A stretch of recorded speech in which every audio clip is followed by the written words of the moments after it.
There's a different parry for gradients. Okay. Prepare to meet your end.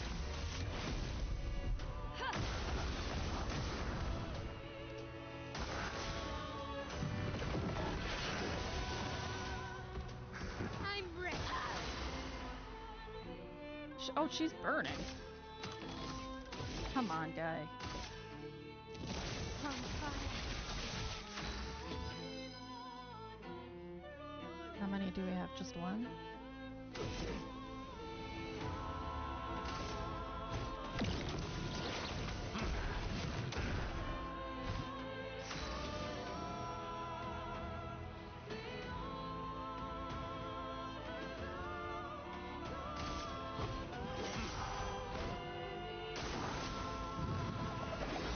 One, 2, 3, 1, 2, 3.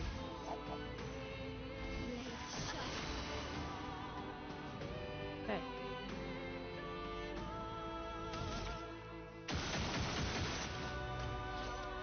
Oh, you're exhausted? God damn it.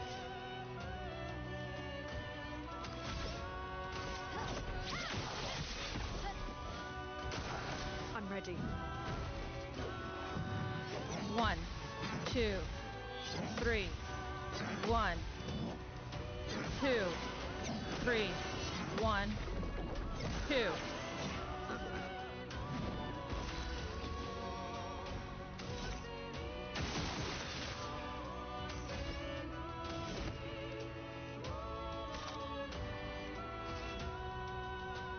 No.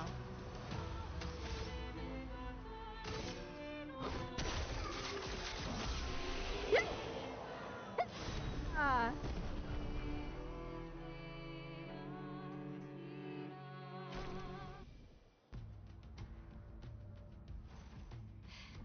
We did it.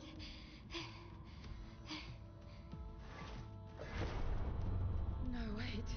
We all need Ma. 3 phases? Oh, for the love of God.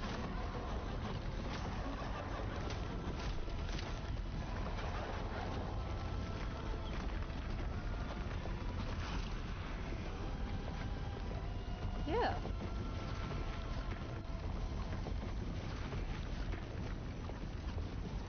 This mask can't hurt me. Because it is me.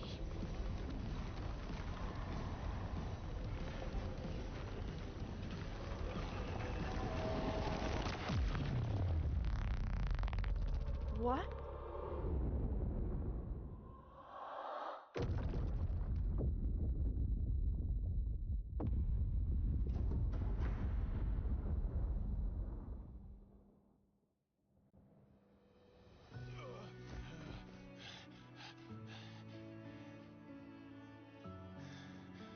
You okay? What happened? Axon down. Let's bring this to the curator. Oh.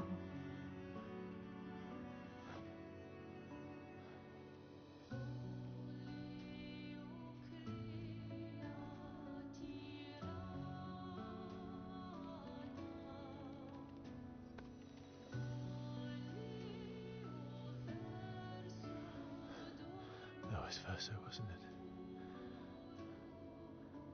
Renoir. Wait, what?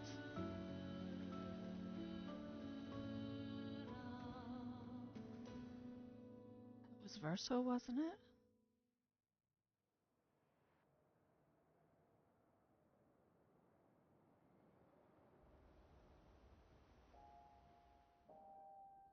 Oh, okay.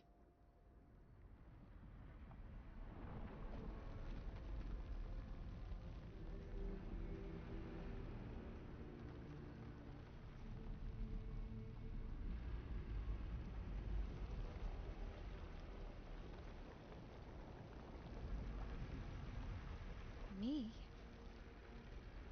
You want me to give it to you? Why? Don't ask questions. Creepy no-face man says, you give it to me, you do what creepy no-face man says.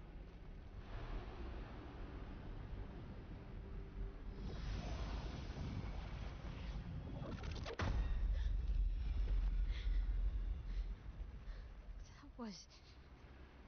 I saw... What happened? I saw... It was... It was actually Verso, your actual dad. Renoir? I used to see him in my nightmares too. He can be quite traumatizing. That was Renoir.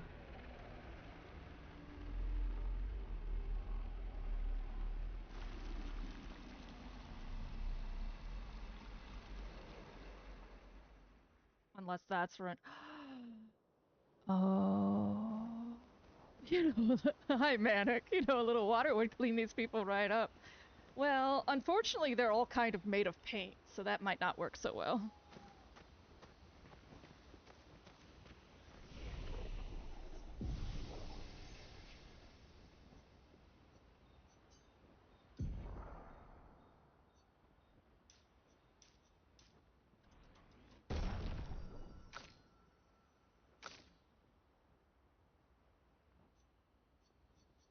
Ooh, Rico. Awesome.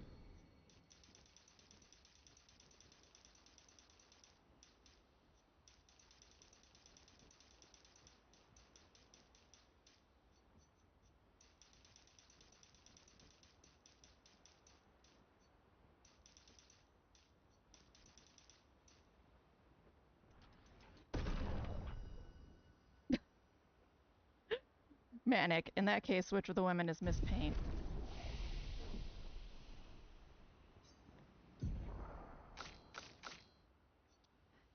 Be careful. One of these days, someone's gonna remember these and write them on your tombstone, old man. Yeah, I know.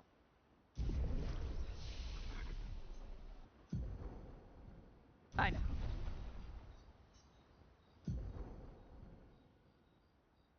Not enough. Not enough.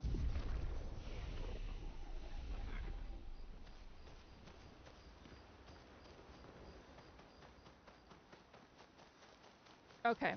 So if the max axon could be Verso, then it stands to follow that the curator could be Renoir. Which means Mael could be Alicia? But why would she? Alicia, I should say. Why would she be Alicia? Why anything, I suppose.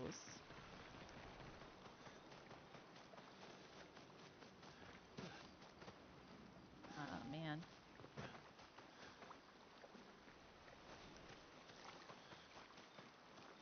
Oh. These buddies, but you're not who I want to talk to.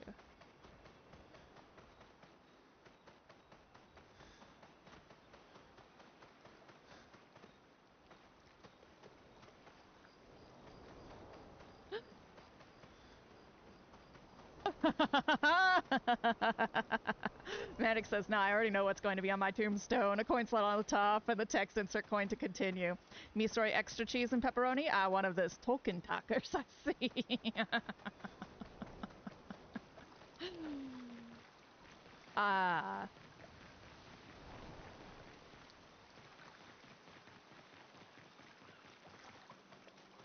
I think mine'll say, her death was as her life. A bitch.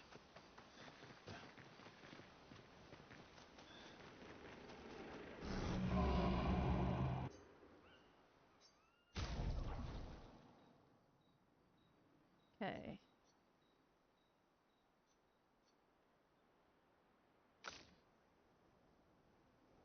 Oh, I like that one a lot.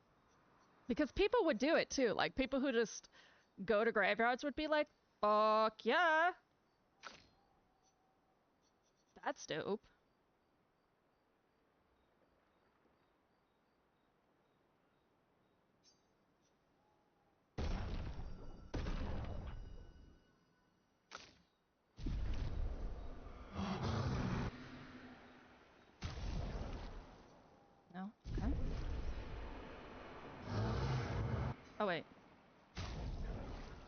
Okay, cool.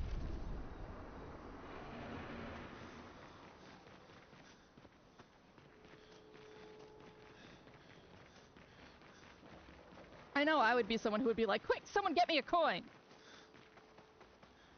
If nothing else, because there would be a tiny part of me that would be like, will it work?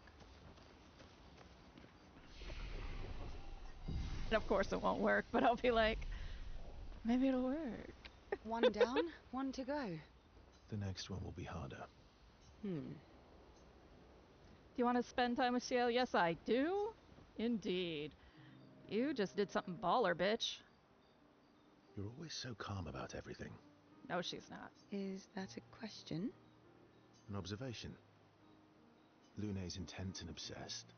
Mael is nervous and eager, but you're calm. Why is that strange? I guess Death and I, we've walked a long road together. What does that mean? What does that mean? Death is a friend who will welcome me home. I'm suicidal, that's what it means. Home. Home? Yes, home. With everyone I've ever loved. Aww. You believe in an afterlife? I don't know. If there is, then I'll see everyone after death, and if there isn't, I'll simply join them in death. I'll be with them either way. I was so taken aback when this game suddenly... I'm in fucking ads again! That's it. After today, I am setting up an audio alert for myself. Damn.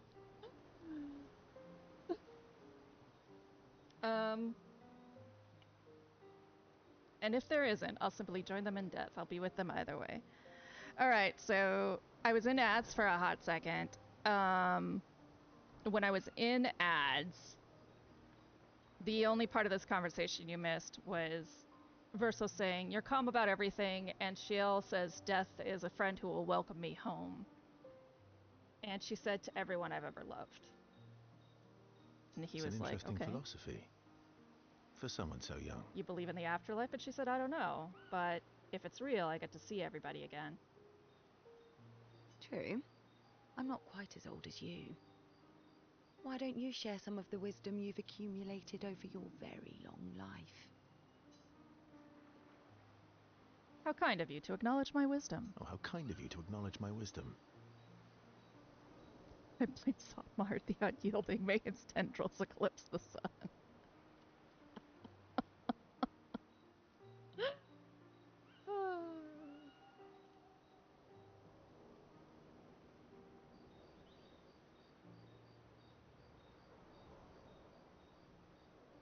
Who is Zotmar? Is that just a joke?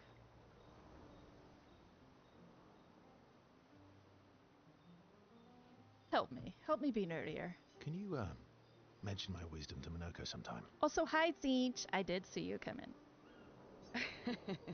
Oh, actually, isn't Minoko even older? Eskie too. Perhaps I should ask them instead. No, please do. You'll probably learn valuable things about Nevron feet and rocks. All I can offer is another story. I don't believe in any of your stories now, Verso. I'm not really in the mood for stories tonight. Manic. Oh, you said his name aloud. You'll be fine as long as you don't go outside for the next hour.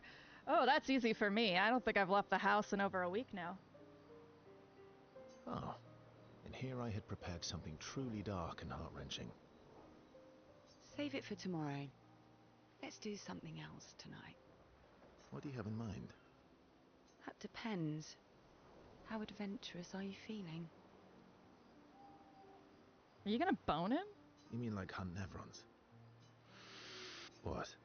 I'm waiting for you to connect the dots.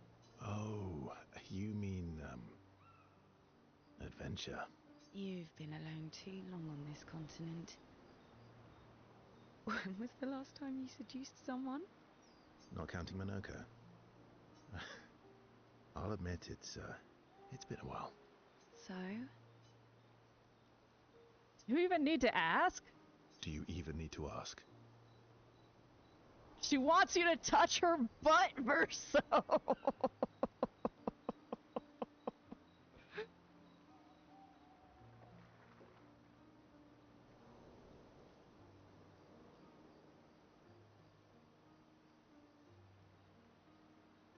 No, hold on.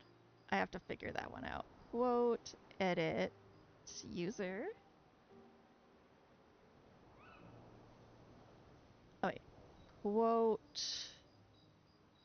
edit user. That was 9?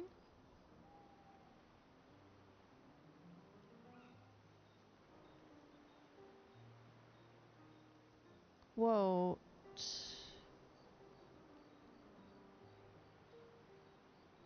Edit. Quote. Or is it just edit? 9.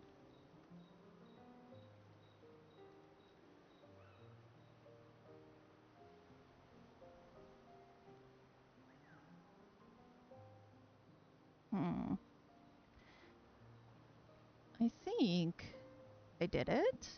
Did I do it? No. But I can do this here.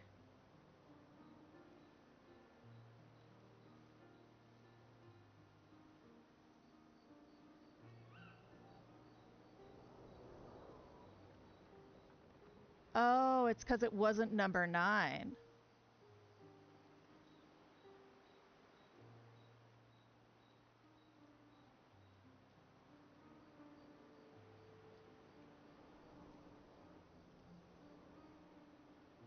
Okay, I figured it out. Anyway, you're now quoted, Manic.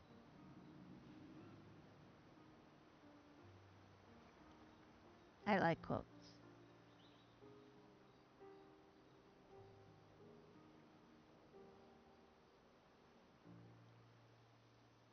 Let's bone Shiel.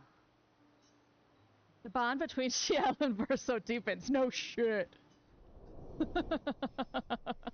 Where'd we go? Like, just lay down the cloak in the woods? Probably. Verso and Shiel spent some time together, away from the others. Verso and Shiel became a bit more than friends. Shiel feels inspired. Gradient attack. Oh! Shiel, Doom. I really do not want this Persona-esque you can seduce everybody to happen. Let's see what happens. About? The odds of killing Axons. Close, but not 0.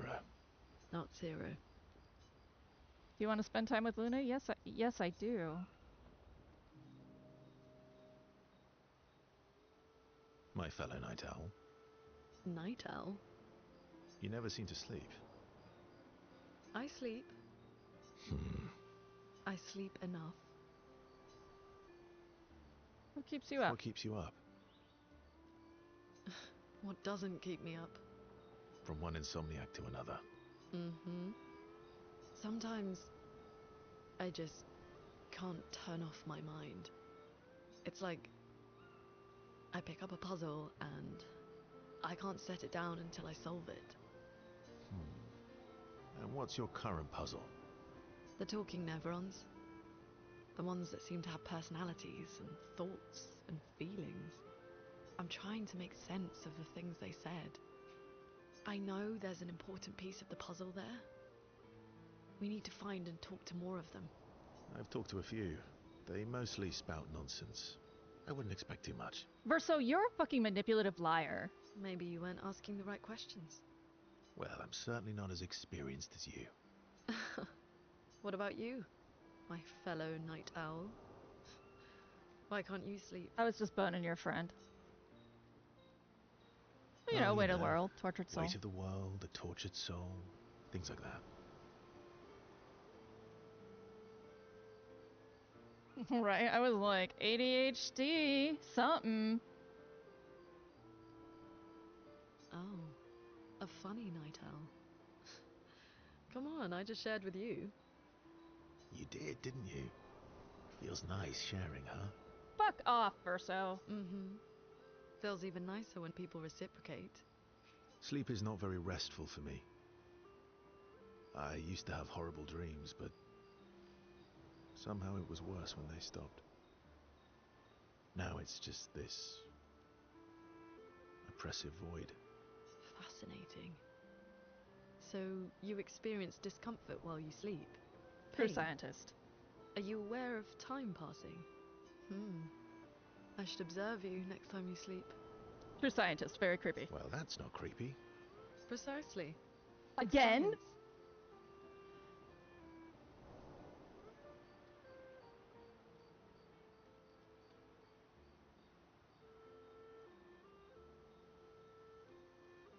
Precisely, it's science. Well, it's not like we have private rooms here, so sure, knock Well, it's yourself not out. like we have private rooms here, so sure, knock yourself out. For science. For science. Right. I mean, they definitely are. Versa flashes a grin at Lune. Lune can't help but smile back. The world feels a little brighter when they're together. I get it. It's like he's such a narcissist, and he's the last man alive, and you guys are vaguely straight. Luna and Shiel are not actually straight. They imply a former relationship. You have nightmares too? About Romoa? Yeah. He's hard to shake. Yeah. Do you want to spend time with Mael? Yeah, let's do it.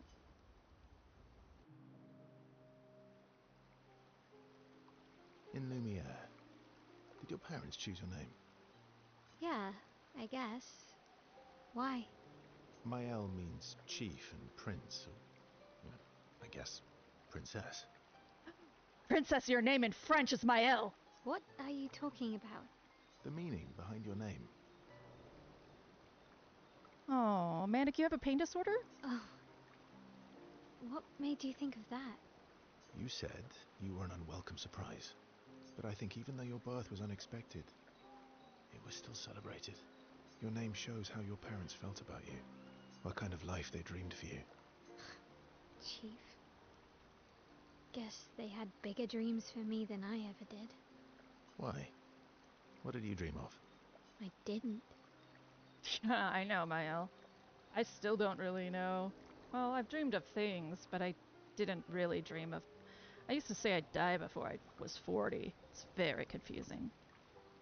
Yeah, Manic, what's up? You must have wanted something for the future. No. All I wanted back then was to leave Lumiere and see some of the world before I gommaged. Mael means prince or chief or princess, as it were, in French. Mael Balance. Manic. I was diagnosed with multiple sclerosis 11 years ago. Damn, Manic. That's fucking rough. Do you eat a lot of butter?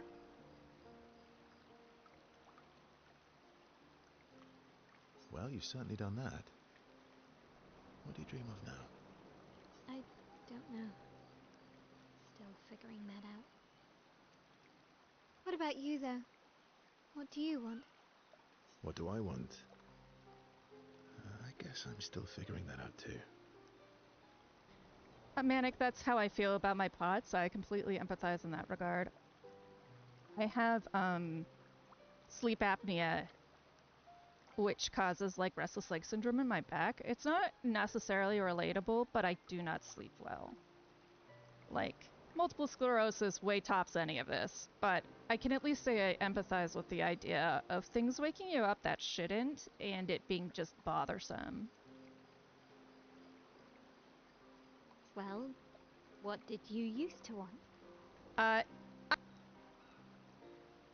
I have these stupid vivid dreams that are really amazing because of it, since I have depression and sleep apnea. And so I'm kind of just fine with it. Theo, I'm not surprised. Like, not to say that sounds dismissive. I've found that most people who have some sort of neurodivergency also have some sort of pain condition. I wouldn't be surprised if they're somehow related at core, because you have neurodivergency. How you perceive pain is also firing different.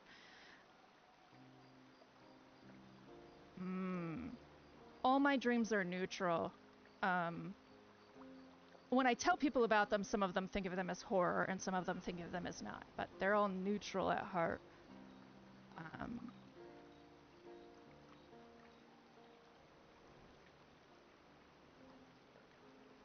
MS isn't fatal so much as it's just very unpleasant manic, right?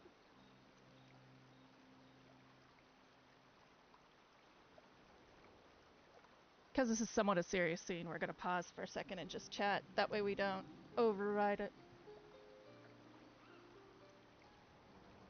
Kind of depends on the severity of the MS you have.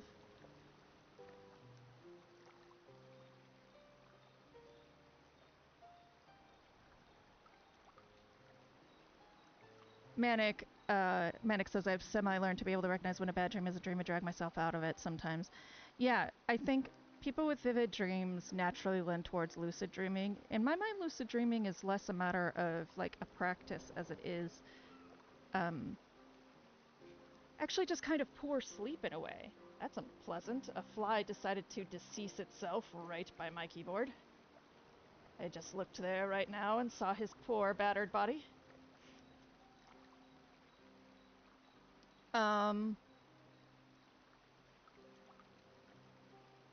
Especially things that have I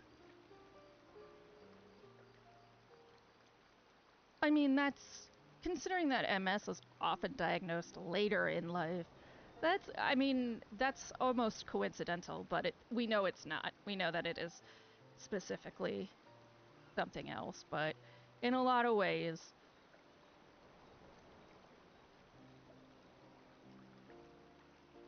it could almost be correlative data, right? Because if you're diagnosed at 40 and you die at 75, right? Yeah, it's a contributing factor. That's the verbiage I was looking for.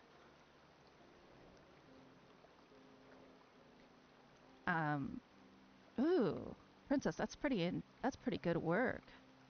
Getting out of the paralysis once. Theo, what is your pain like?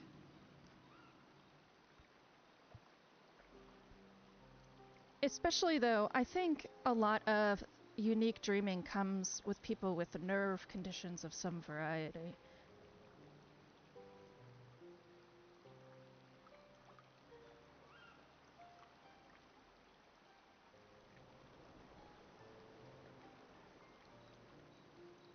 So, I love learning.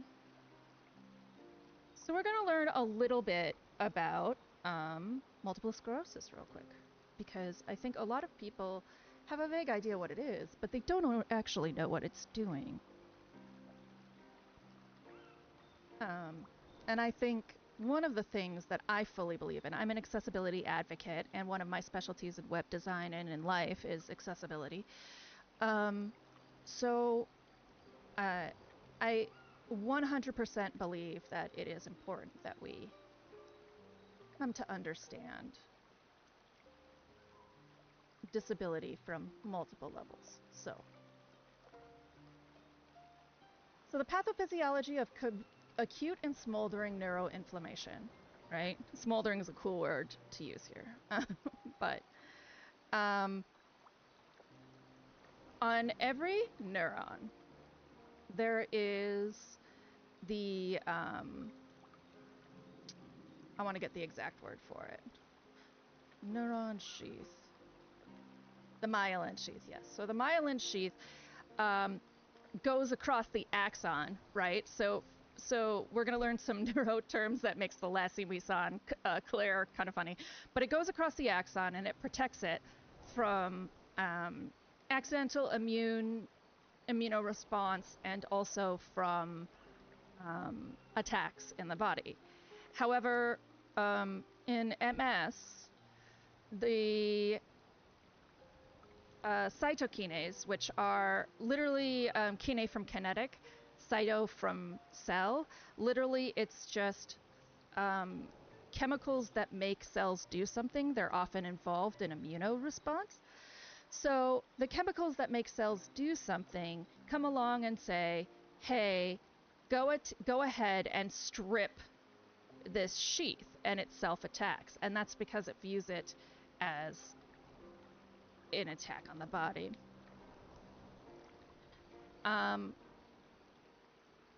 The disease itself has associated microaglia or microglia. These are things that cling to the myelin sheath, and that gets the pro-inflammatory cytokinins to attract T cells and B cells and demyelinate the neuron. Once demyelination occurs, think of it also like if I touch my monitor, my nerves are telling me what it feels like, but that's because only the nerve tips are touching it. If that whole entire nerve sheath is available, anything in your body that's brushing it is going to send a signal that there's pain in your hand. This is why MS is super painful.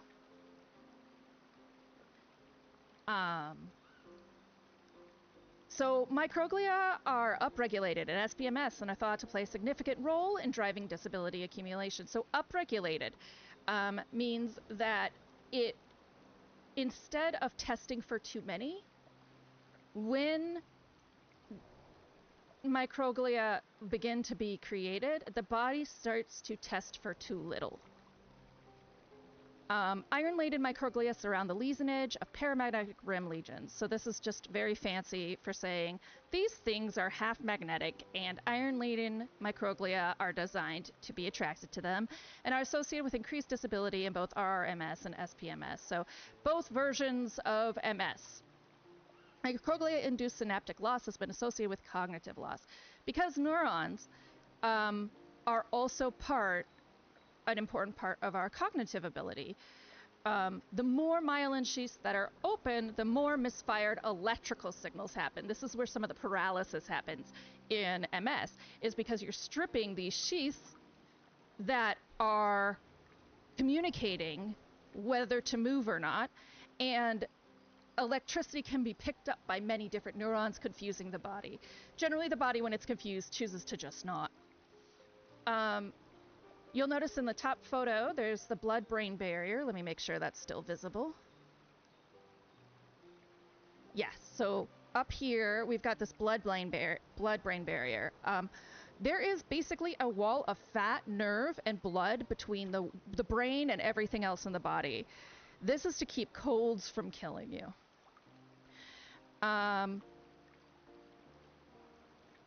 And on top of it, the myelin sheaths start to get degraded between the blood-brain barrier. And that's where you get the contributing factor of fatality of MS. So Bruton's tyrosine kinase, again, a kinase is just something that causes something to happen. So a tyrosine kinase is something that is caused by tyrosine, the amino acid. We actually make tyrosine inside our bodies.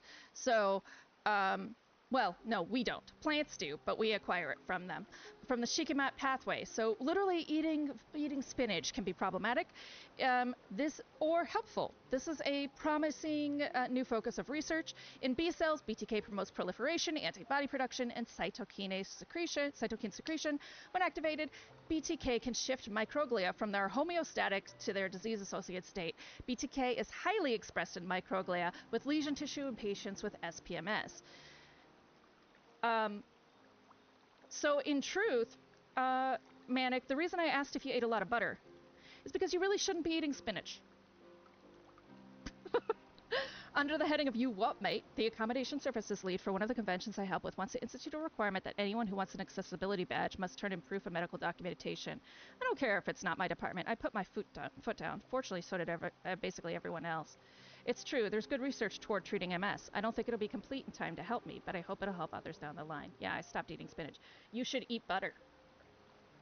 One of the reasons that kids crave butter is because it helps contribute to the myelin sheath. So when their brain is growing, they crave butter to help coat the neurons. Theophage says, it's all over, sometimes dull, sometimes tingly, sometimes sharp. Our working theory is fibromyalgia, or it's just blood through synesthesia. That sounds like fibro, Theo. Is your meat sack born female? Perfect. Though it is herb butter, be careful that that herb butter is not related to rosemary or sage. Again, you want to avoid things that are really heavy in the Shikimate pathway. That includes honey. That's where tyrosine's coming from.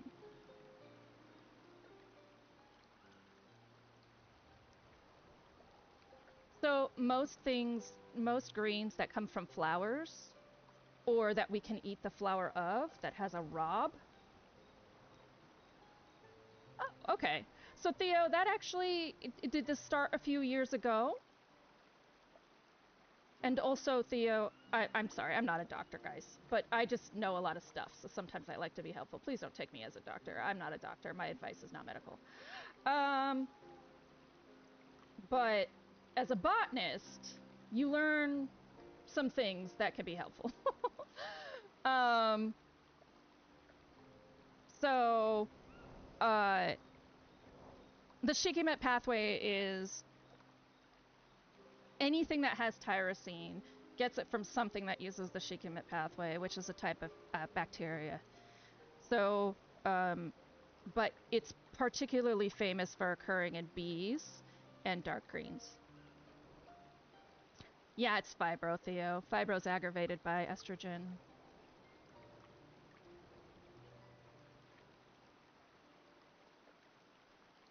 Parsley, garlic, you're perfect. Enjoy it.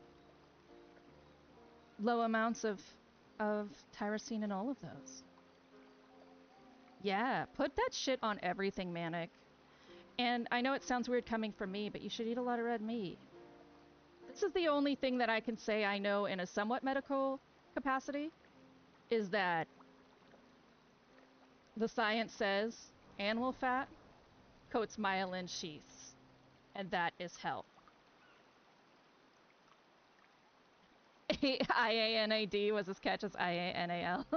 Yeah. I can argue that I have done a pharmaceutical degree, so if I say things like this will help with a symptom, I do have the science for it and can provide you with papers if need be.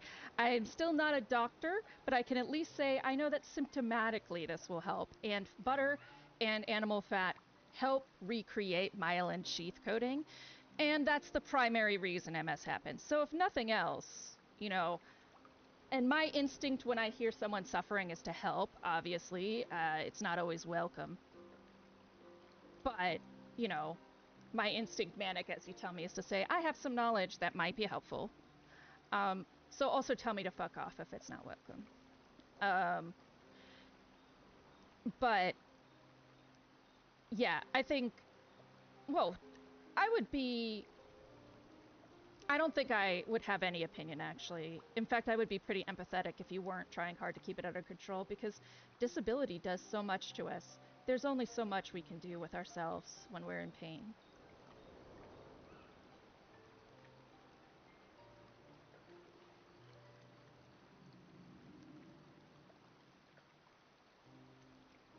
Manic.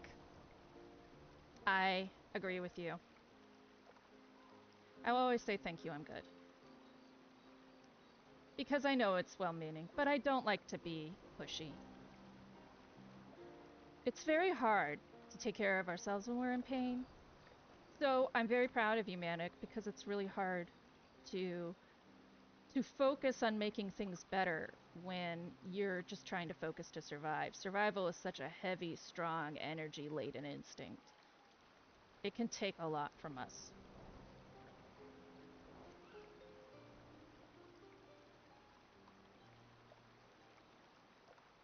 Especially pain. Pain is so overriding. It's why we have such a poor memory for it.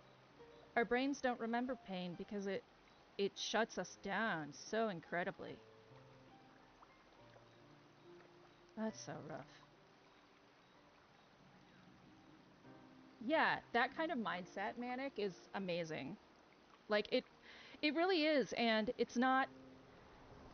It takes work to have it. Like, that's emotional labor just to have that mindset. You should be honored and congratulated for keeping it. I think we don't tell people good job on doing this hard psychological work. You know, we only say good job on the physical ramifications of it. But when you hurt, you hurt. You don't want to do anything. Just choosing to overcome that alone is incredible. That's winning in and of itself. So you're just killing it. I mean, the same goes for being in pain and choosing to acknowledge it's a problem. Like Theo saying I have an undiagnosed pain condition is something that a lot of people are actually even afraid to say. They say, oh, my pain is normal. Because having a disability is scary. Yeah. See? Like, not that you're like, you know, I don't want to deify you either, but I just want to be someone who says it's really good that you do get out of bed, and no one would blame you if you didn't. And if you need to stay in bed some days, I think you should have a lot of compassion for that, and that's just as valid of an action.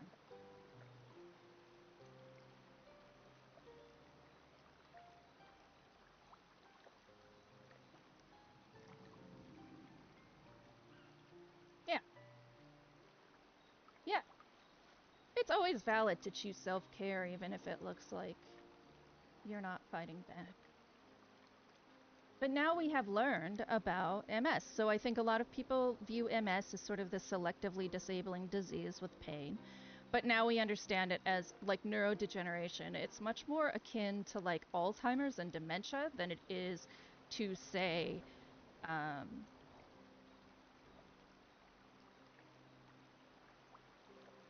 you have to get a spinal tap for it.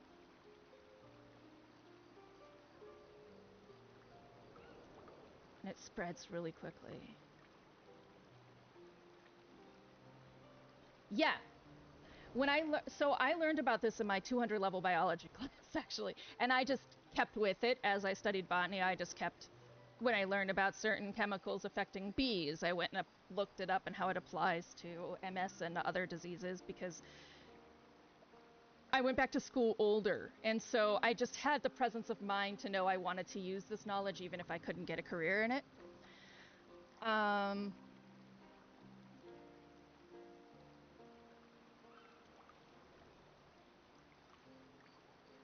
Meningitis, right. A lot of people think of MS as related to meningitis or other paralyzing disorders, but it's much more related to Alzheimer's. They have very similar pathologies in that they're not microglia in Alzheimer's, but similar things that attach themselves to neuroendings and synapse bindings.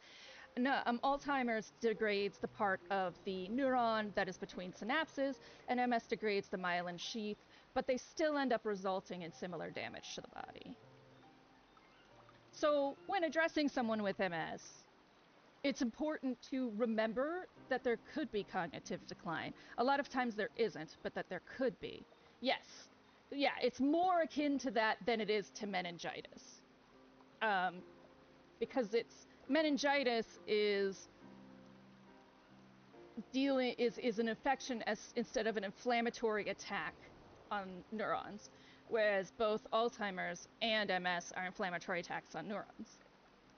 And it's important to remember that these disabilities are different. Neuro.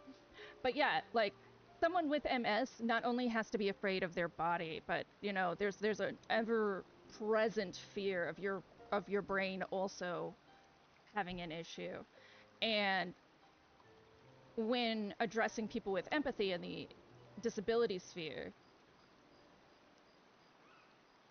it's important to remember that. This isn't obviously manic, this is preaching to the choir, right? But I'm thinking more people who don't know anything about MS are walking up to someone and just seeing them on crutches. And I happen to know my friend's mother in the worst stages of her MS was very belligerent, etc. And they treated her like she shouldn't be, like she was She had no cognitive decline at all. But in reality, this is the end stages of MS. This is what happens. And she didn't get the support she needed because people thought of her as just a bitch.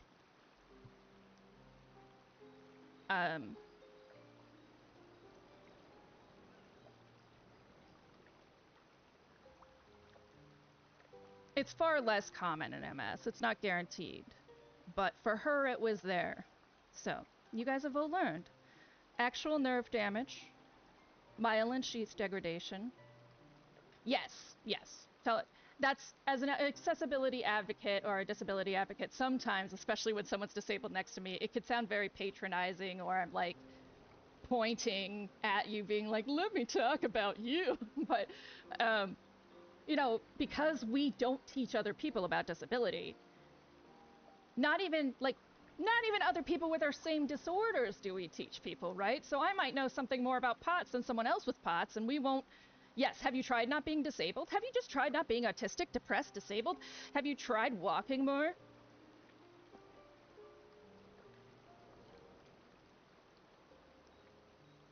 So I try to be like, hey, almost all physical disabilities have a cognitive relationship, whether it's just depression or stress or it's actual, like, neurophysical degradation.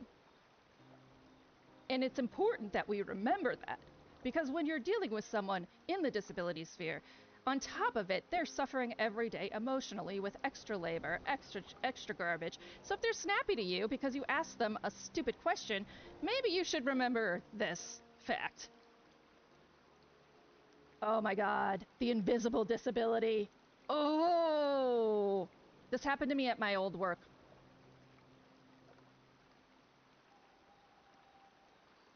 Yeah. Manic says them. You don't look like you're disabled. Me, you don't look like someone who says stupid shit, but here we are. Princess, I would respond with more so than you tried not being a bigot. Yeah, like, I feel like Princess and Theo can both really understand this, because they're not only do they both have like a physical presentation that is different, HRT, trans, whatever, but they also have, at Princess being a person of color, but they also have, they're plural. So when you talk to them, they've got this invisible difference. And it's just like, what do you mean? Of course I look normal. What the fuck's wrong with you? You know what else looks normal no matter what temperature it is? Water, but some of it's gonna burn your skin off. Get the hell out of here.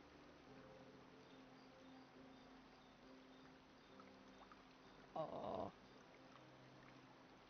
Myself, my pain is fine. Like, it's manageable. It's more that, like, POTS, because it's a tachycardia condition, if you stand up, you can literally pass out. So I once, like, fell over at work and was just on the floor staring at the ceiling for a while. And until that happens, people think you're being exaggerative when you're like, oh, I can't work in the office a lot of times because if I fall over alone, it'll be a danger. At home, I know if I fall over what my head's gonna hit. At work, I don't know anything like that. So when you talk to people about that, that's more the difficulty for me than anything. Is looking at someone being like, no, you don't understand. I cannot stand up if I'm dehydrated. So summer is very dangerous for me. Like, oh, you're unemployed. Why are you spending money on an air conditioning for the living room? Because if it's too hot, I could kill myself.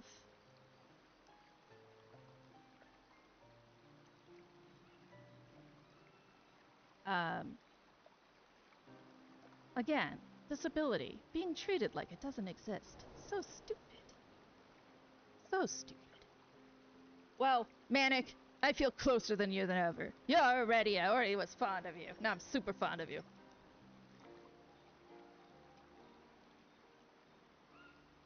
We have sidebarred. Let us return to grief.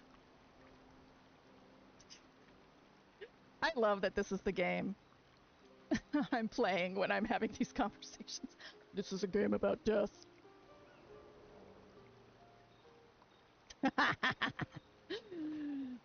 I mean, this is why people come to my channel, though.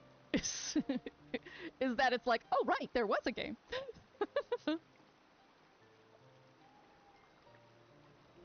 Hello. Oh, my controller shut off.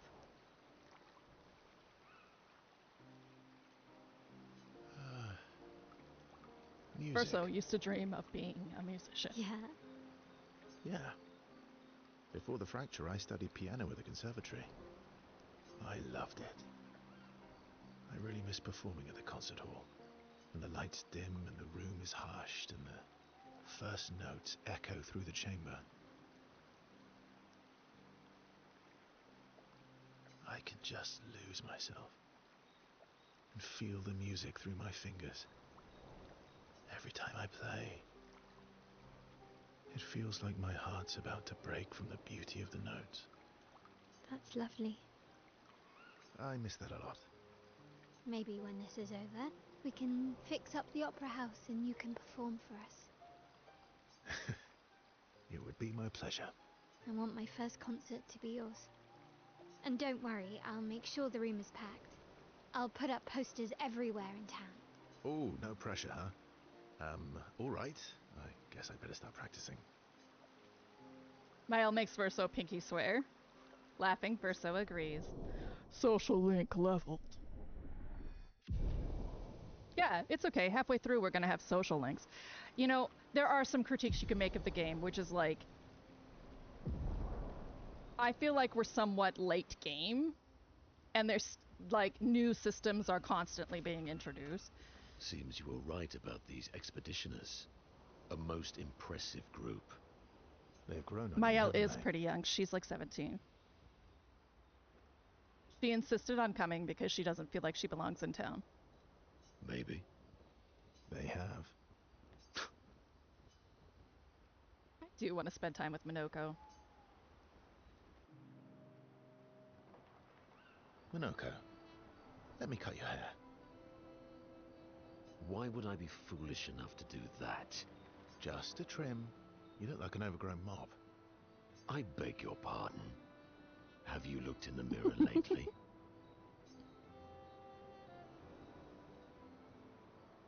We're talking about you, We're not talking me. about you, not me. I don't recall asking for your uninformed opinion. Stop being grumpy. Come on. Let's give you some style. You first, then. Fine.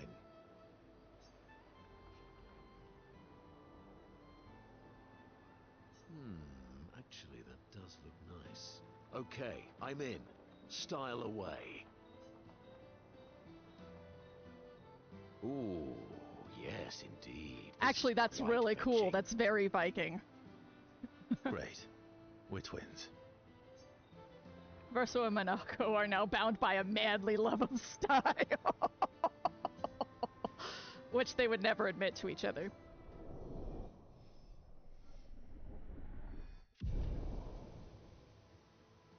No, he is not a human. He is actually a paintbrush. In this universe, there are things called gestrels that are essentially living paintbrushes. As is tradition, they now spend too much time arguing over who looks better before heading back to the others. Yes, I got Viking Minoko.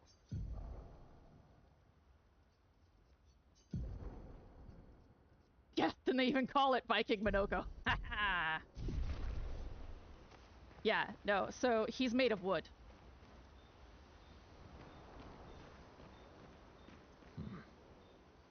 I recognize that look. What's got you so grumpy? Those masks. What about them? Are you jealous? Why? I'm supposed to fly too. Maybe stop losing your rocks then. How do you lose them anyway? Don't you swallow the rocks? Sometimes I love too hard. I can't control myself and... Okay, yeah, I see. It's, hard to control. Do you want to spend time with Eskia? I do. I want an SKA of my very own. Enjoying the stars? Stars are the apples of the sky. I love the way you see the world. Oh, that constellation looks like Francois. A very angry rock that lives in a cave with him. It's not grumpy enough. It needs to look a bit more cranky. Yeah, it's not grumpy enough. It needs to look a bit more cranky. He's not grumpy. He's just sad. He misses Claire. Ah. Enfant used to be all wee, but now he's all ooh.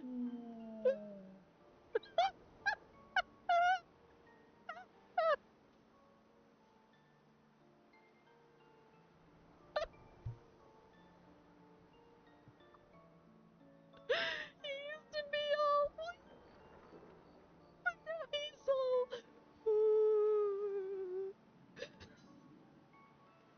We? Yes, wee. Back in the day, when there was nothing in the world except the four of us flying around on adventures. Wait, what? Nothing? Wait, you're... I mean, I knew he was kind of a god, but I didn't realize he was an origin god. Ah, I see. And, Ooh. Yeah, centuries go by without your best friends. That's gonna make you go. Ooh. how come you're not grumpy like Francois? I am grumpy. Oh, are you now? I too am. But I'm also wee. So the wee balances the.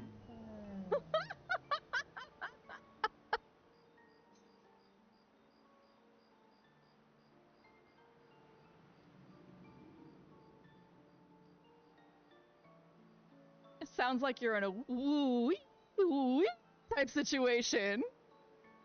Okay, we'll go with ambulance. You might say you're a bit wee woo. You might say you're a bit, wee woo, then. You really get me, Verso. I'm a bit, wee woo myself. Although I'm a bit more woo than wee these days. Oh my god, he just rubs him on the head. Hey, that one looks a little like Minoko.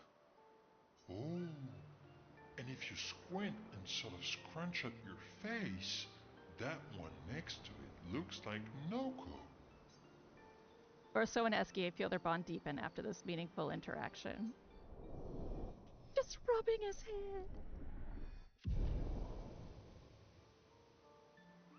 They spend more time looking at the stars, saying they look like things they absolutely do not look like. Eskie's nonsense inspires Verso.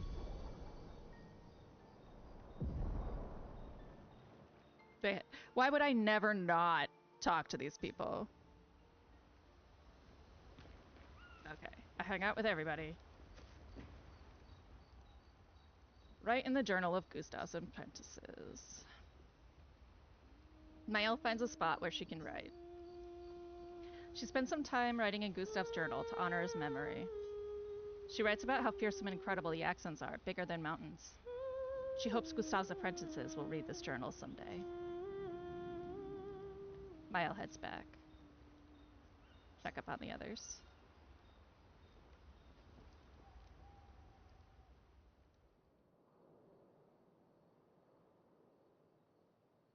Oh, we get an SKA scene. A Niall and SKA scene.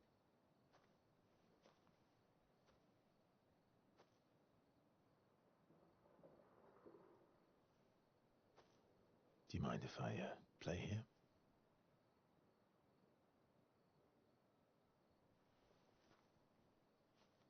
You're gonna just create a piano? Oh, that... Oh!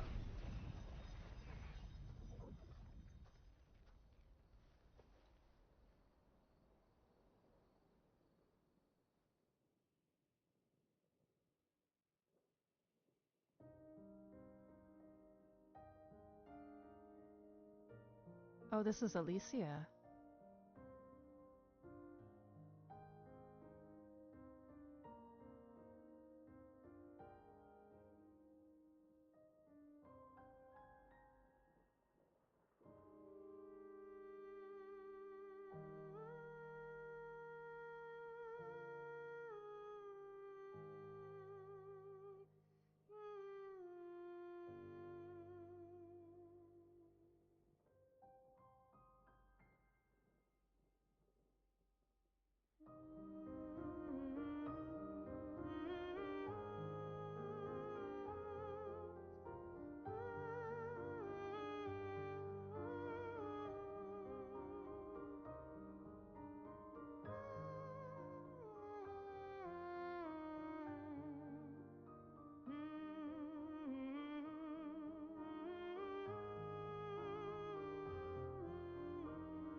One of them's gonna die, huh? There's no way. There's no way.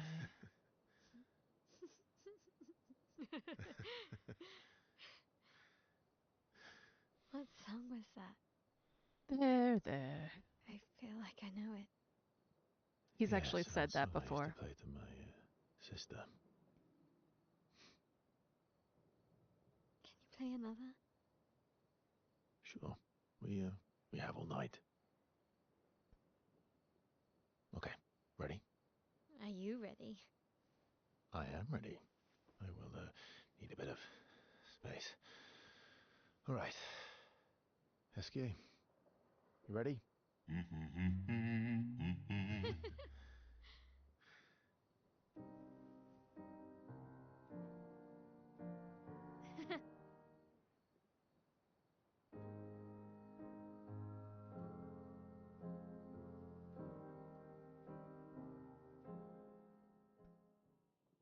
Yeah, there's actually a scene where Esquier goes, there.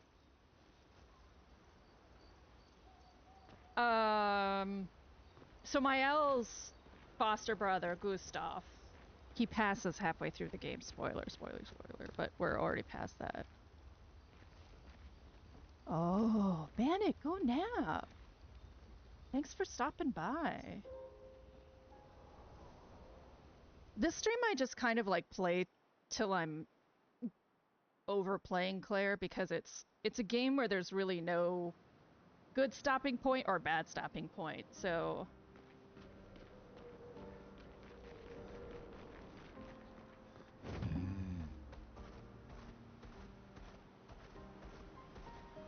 Swimsuit? Oh.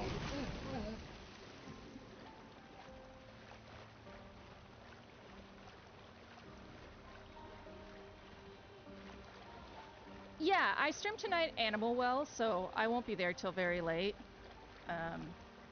I'm back on my really... It's somewhat heinous stream schedule, but I'm just trying to clear up. The autistic part of me cannot start a game on stream and not end a game on stream, so I'm just trying to knock out a few. And not have them be so spaced out that people forget what happened.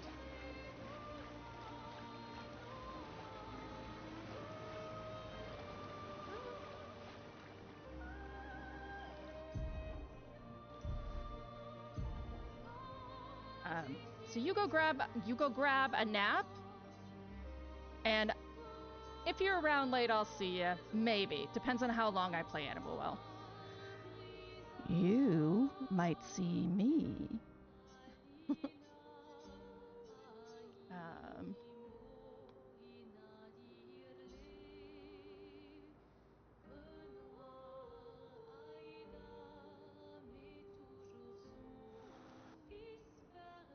Do I have choices, or does it have to be Serene? It has to be Serene. Okay.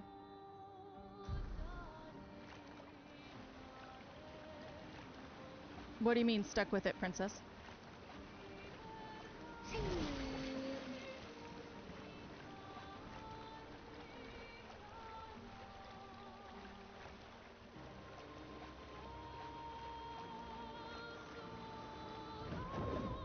I think I already talked to you, but let's double check.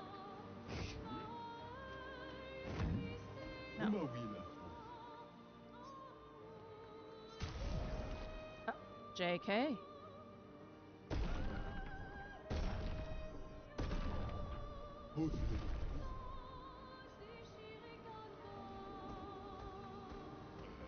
Acceleration! Exploration! Like algebraic, but no math. The best. Let's see what's over here real quick. So there's visages. I'll kind of loop around to that.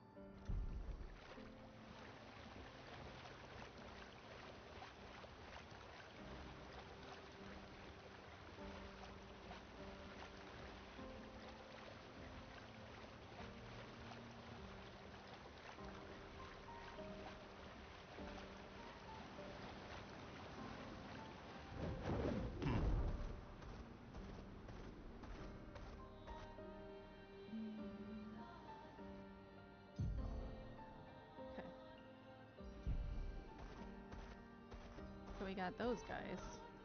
Do we have anything else?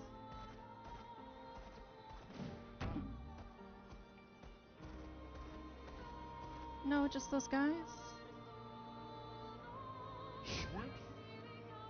Schwiff?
Oh, why didn't I use this? Whatever.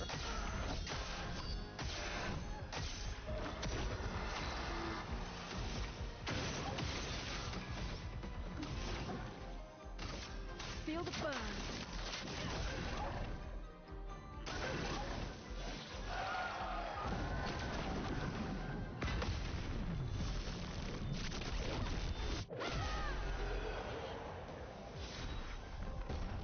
Yeah.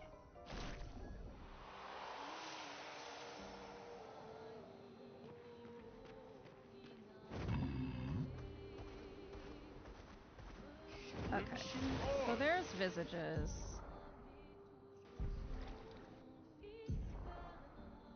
Right. So we want to go there. But there is something on that island. No, there is not. That is just a monolith. Okay. So we want to go here.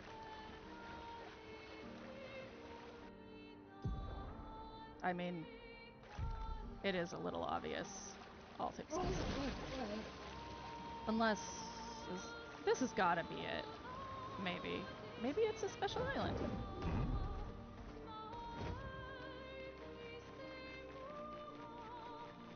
I love that they make it necessary to have SK because everything's just so huge. Yeah, okay, this is Syrian. Damn it, we're in ads!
Okay, we're back.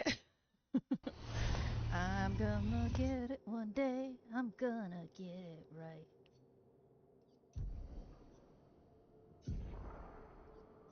Is it half ponytail for you too? No, rebellious. What is rebellious? No, we're still doing French Bob. Okay.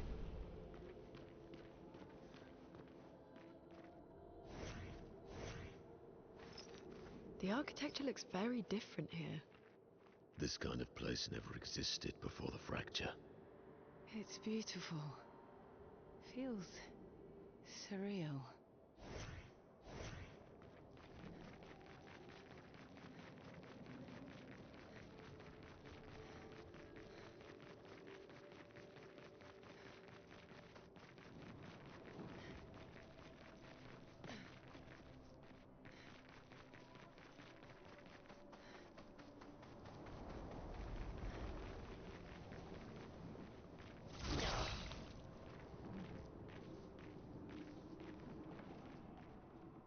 Wow. Jesus.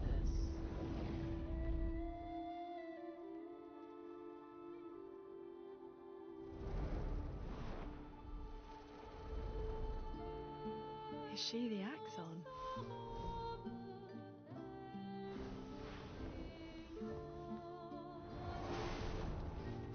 Sirene, she who plays with wonder. Putain.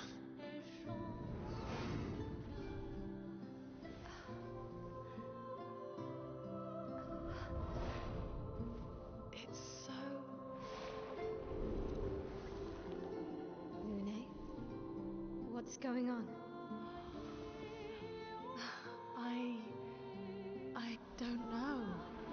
She's manipulating your emotions. You have to focus. Remember why you're here.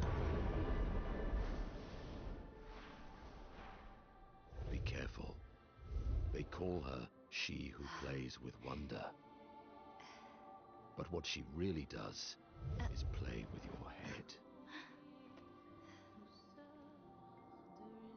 Let's move fast before we all lose our minds.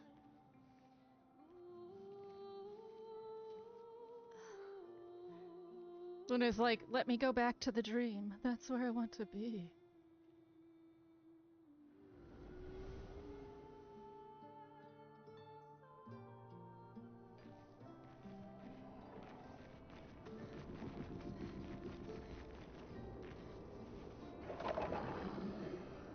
Oh, hey.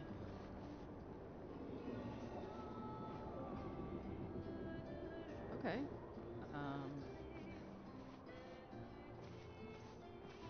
Oh.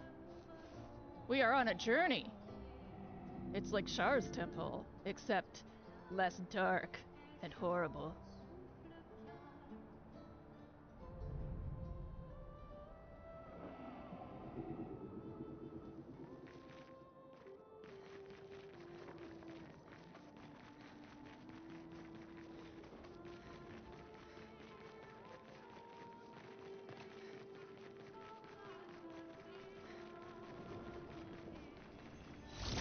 Nope, wrong button. Useful? Very useful. Ooh.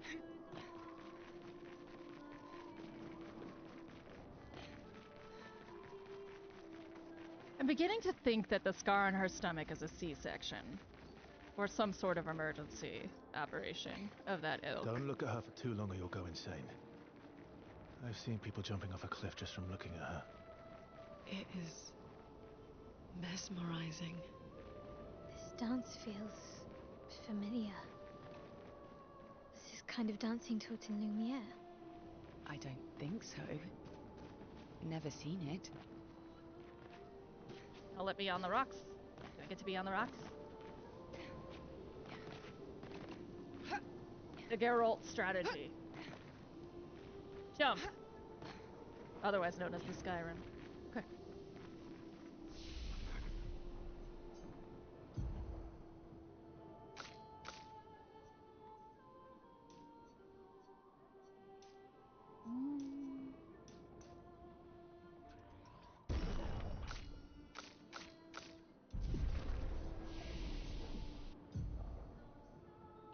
Oh. Alright, what do we got? Crustal Crush deals high single target earth and break damage, 5 hits. Fire Rage deals increasingly high fire damage to all enemies every turn until Luna receives damage. Well, that's not for me. Lightning Dance deals very high single target lightning damage, 6 hits. Okay.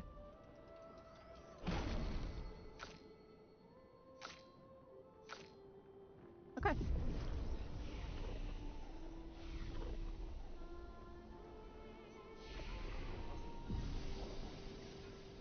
We are at dancing classes.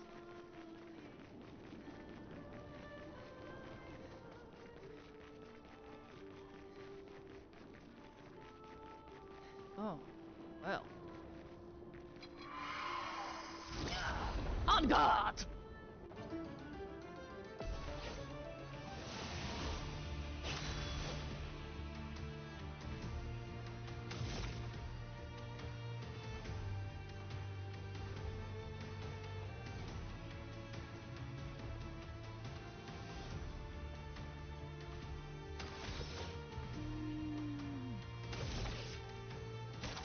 Probably.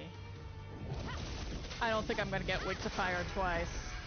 Nope, but it is gonna be massively painful. Here's your card. Careful now.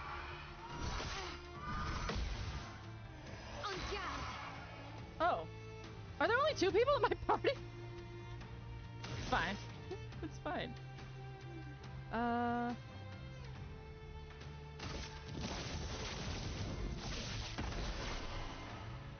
So you count as a flying type is what you're trying to tell me. And you're resistant to light damage. Cute. Okay.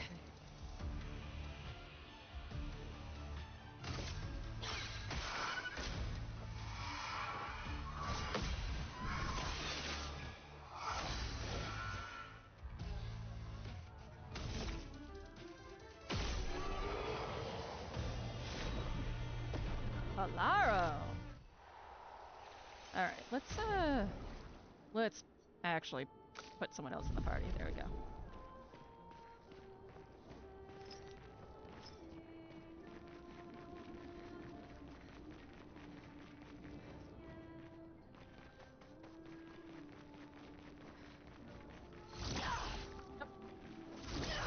Nope. There we go.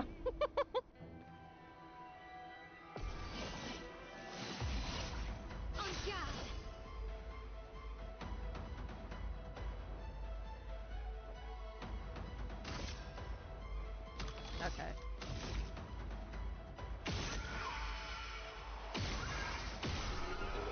Okay.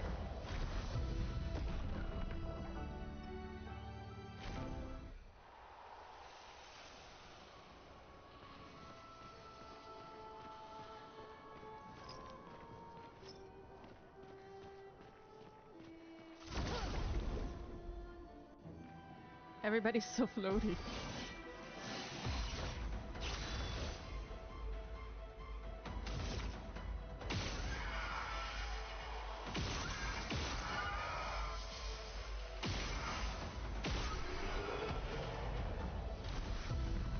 Yeah, Mael's a beast. I made her that way. Never not Mael. Damn it. Gilles, 55th. I don't understand. The weaponry worked brilliantly up to now. Augmenting Pictos with music was a stroke of genius. But the sonics have no effect on the Nephrons here. It's as if they can't even hear our music. They just keep dancing to their own. We're running out of ideas. I miss my girls so much it kills me.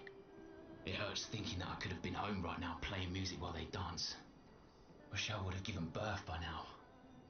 I could be holding my first grandchild. Instead, I'm here. No. No. There's still a chance, and someone has to fight for them. I can't let them down. Drums, maybe that will work. They can't hear our music, but perhaps they will feel it.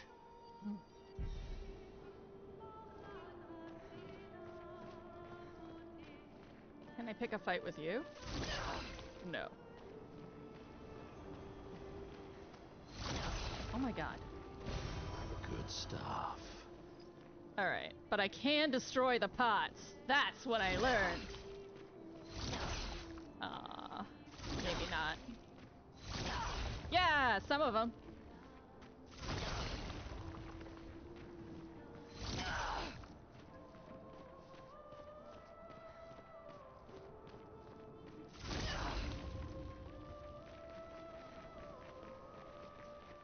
Thank you for giving me pots to destroy.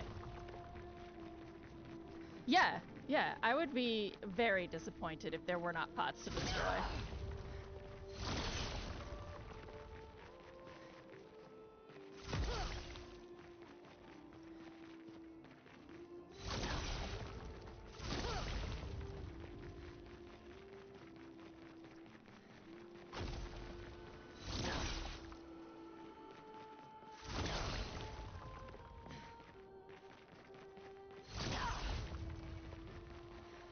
Oh. Oh.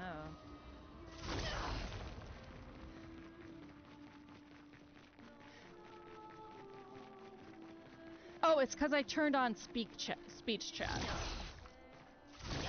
I forgot to turn it on at the beginning.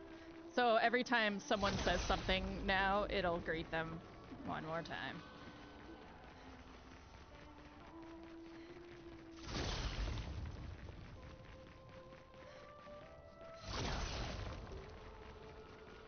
It's kind of helpful on long streams in a way, because it's sort of, people go on lurk and come back, so it helps me be like, oh, welcome back, you know?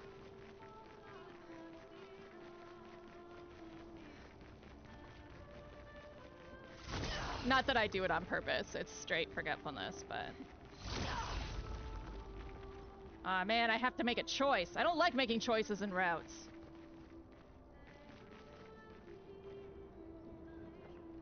That is not red fire, which means it's probably going to hurt. Well, let's kill you.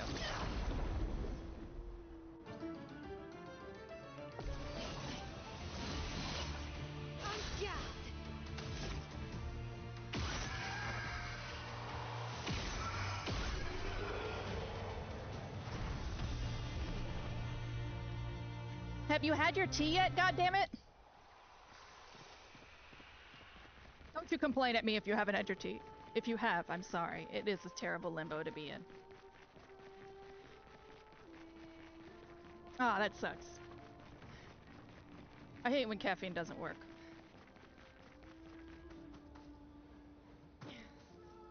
The only other suggestion I have is to take a shower.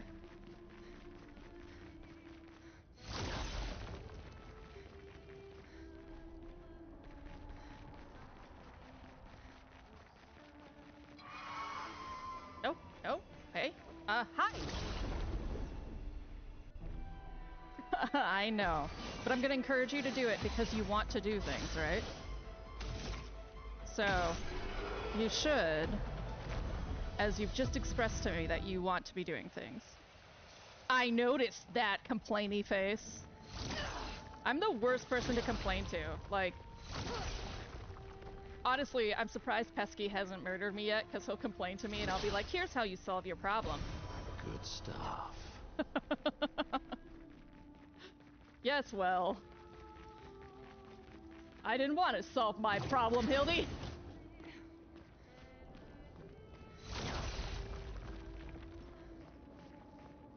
Oh, it's so dark. Why is it so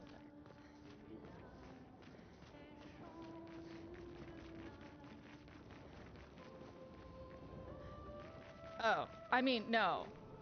I don't do it for useless causes. I mean, there's no solving poverty. There is solving poverty.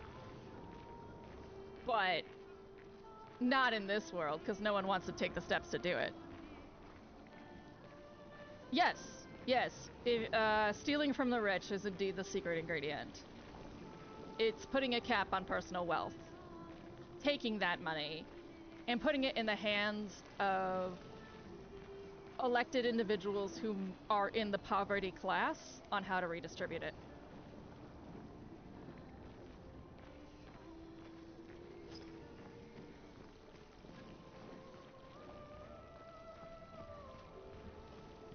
with the death penalty if it's not redistributed. In particular.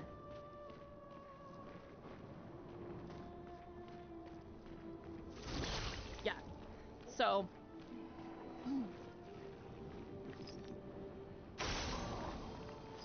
So there is a solution. It's just, you know. Because our world has become so terrifying to break any law in or protest in any way that isn't accepted by the people who aren't going to care about your protest anyway. You know, you're asking people to give up a lot and risk a lot. And I don't know if they will. I mean, I'm certainly not out there stealing from the rich. Oh my god, Princess, you're one of those. Princess says I sometimes complain about things that are actually good things, so I enjoy the process of complaining without any actual problems. Though, to be fair, I make things sound far, far, far worse than they are quite often. Like, I'll be like, this is fucking stupid, and I'm like, actually, I don't care about it at all. So I suppose I do complain without any actual problem.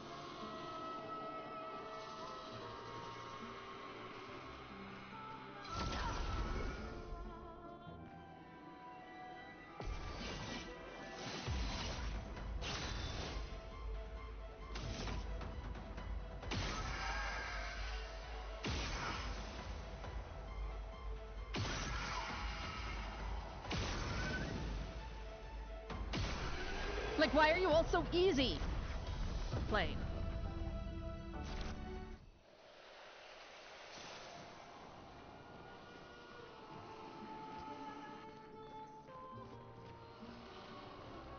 Actually, there's research saying people do not like having too many things to choose from. That's why menus are limited sometimes.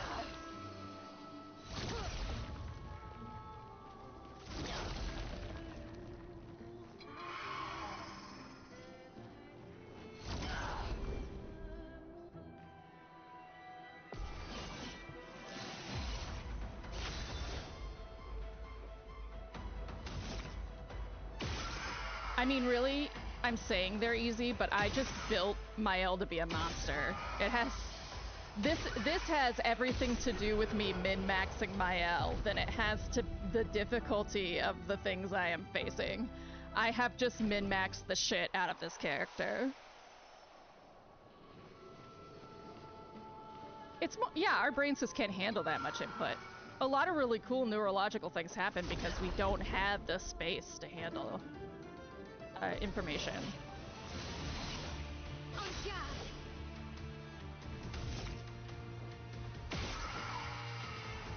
I have made this teenager into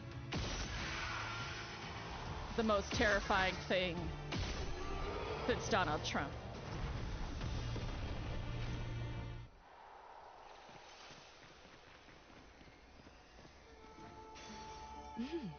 Interesting.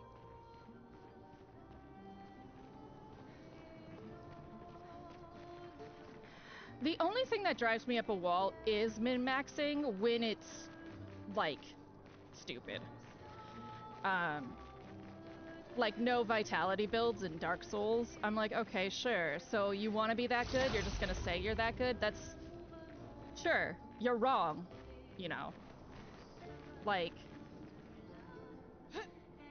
You're gonna get hit.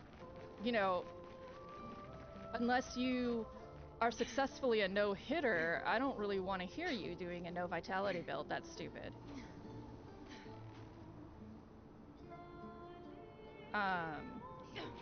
Ballad stats just make the game harder for you.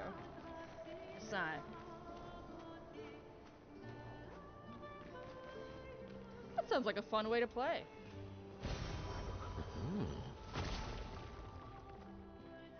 It wasn't until, like, there's two game styles for me, pre and post Dark Souls. So, post Dark Souls, and I actually haven't played, like, a traditional turn-based RPG for a long time. Like, where stats really mattered. Like, there's builds and things in other games, but where you're putting points and things like this I would say, like, I just hadn't played a game where it was that consequential for a while. And,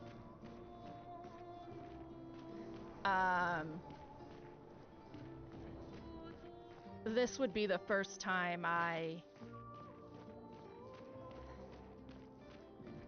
really played one where I had that, and it turns out I was like, min-max, everything's a min-max. Oh, did I just go in a giant circle? Yes. Yes, I did.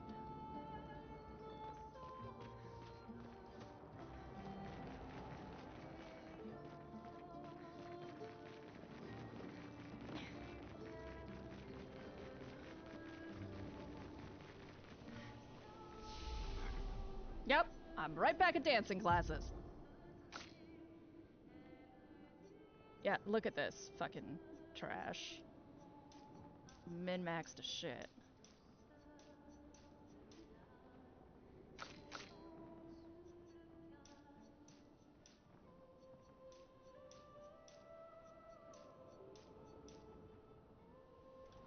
You actually have to hit upgrade when you're done, that's right.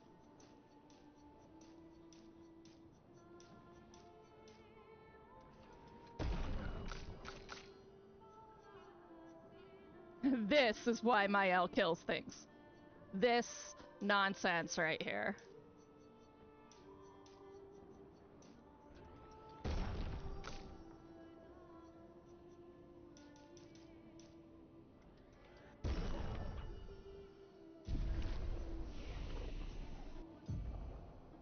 One.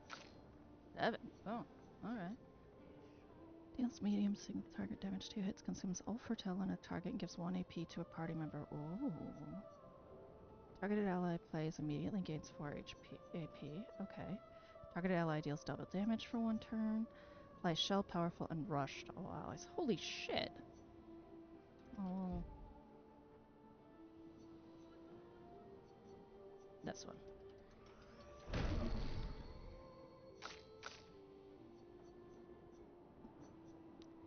Deals low light damage to all enemies. 1 hit can break increased damage.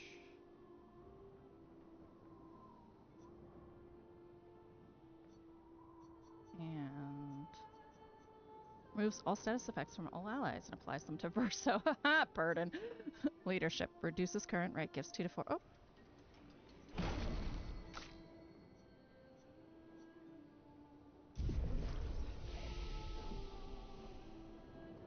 Princess. Sometimes I build my characters to have as much even stats as possible and drives people well. We tend to build ours based on personality more so than what's efficient. Like story, like stamina and endurance, so she prioritizes that in her characters. I like to approach it as this person experienced these things, so they must have grown in these directions instead of what is really good for the next part of the game.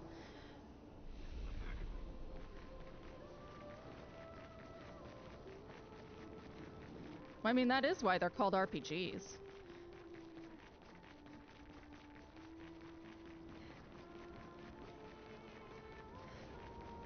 I don't actually typically think about it, I guess. I do a lot more things sort of mindlessly or via intuition than I care to admit.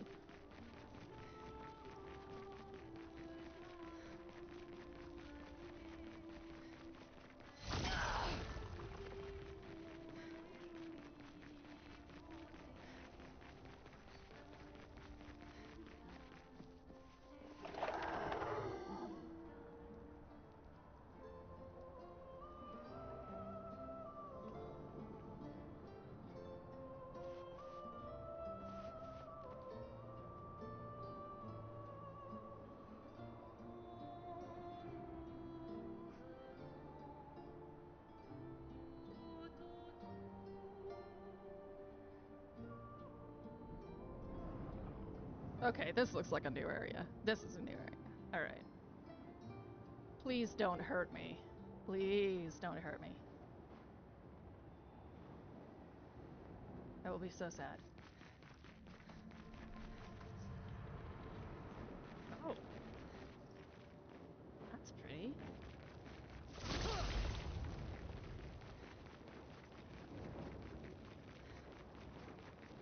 I think there was an autosave though, which is disconcerting. Oh, it's you.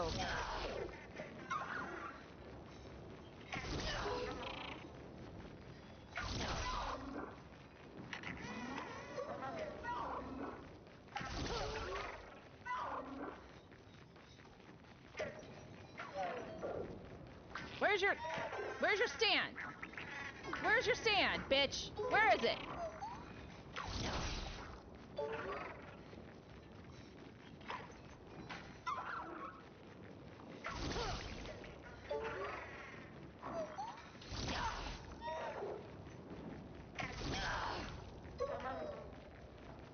Yes!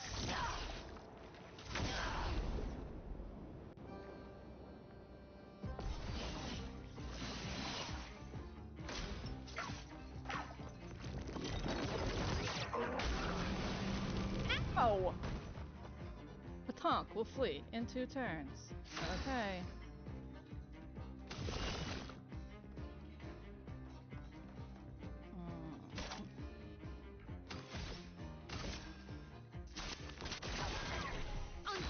Jesus Christ. Okay, let's see what aim does. Nothing meaningful.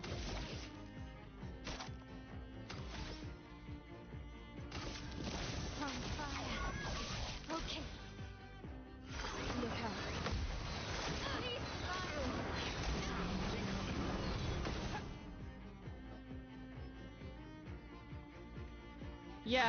Yeah, you're gonna flee and it's gonna suck.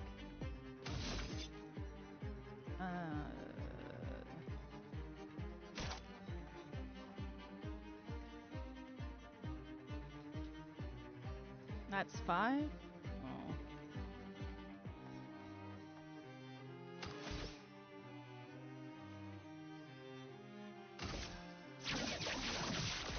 Target marked.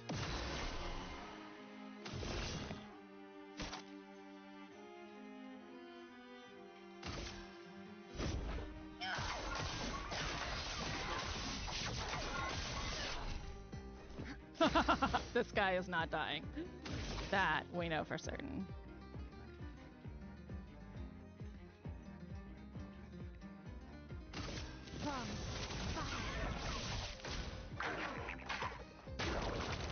That was not good.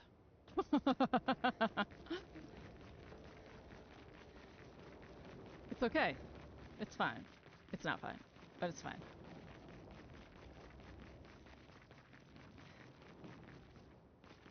I think if you come back later, you get another shot, but I'm not really here to hunt him down. Ooh. Oh, that's it? That's all this area is a petanque hunting arena? Okay.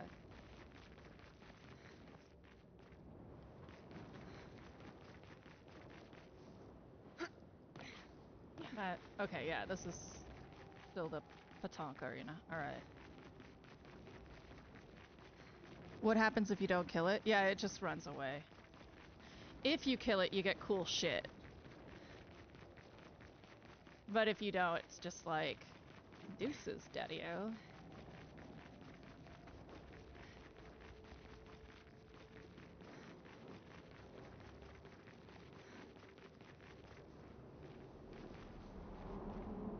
Oh.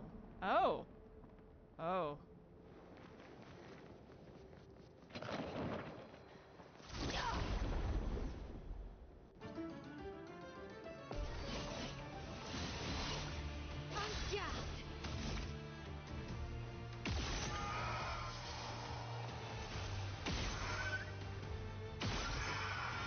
Now here's the question of the hour. Are you a floating enemy?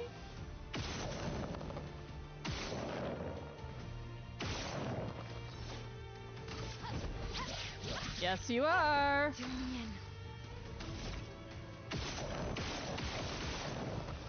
I'm gonna have to change her fucking weapon. That sucks. You're outmatched.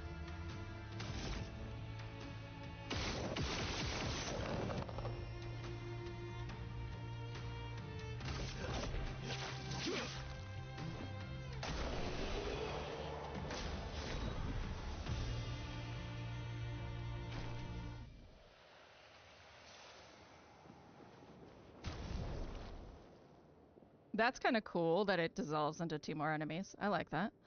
Alright, chill. The light element is not appropriate for this area. Well, they're resistant to light, so we'll try dark. Well, sun skills always apply 10 foretell, but all damage taken is doubled. Now we'll go with Alcaron. Golem. Yeah, light is not an option here. Otirum.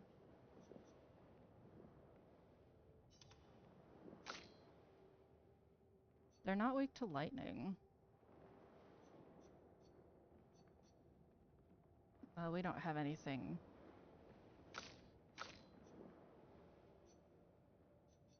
Yeah.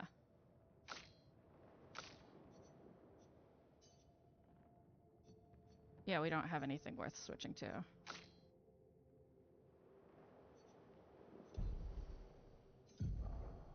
Yeah, element just... My element is tough!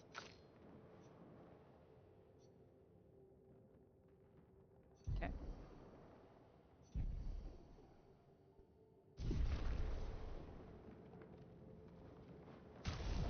Actually, no, that's what I wanted to do.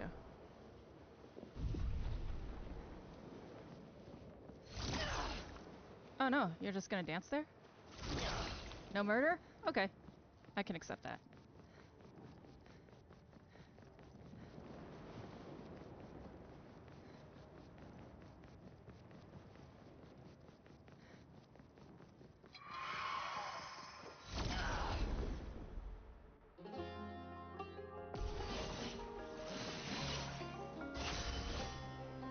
Princess, that's silly.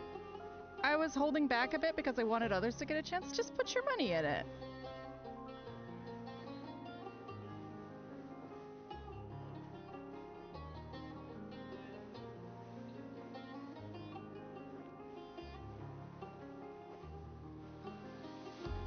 Yeah, just if you want something, just do it.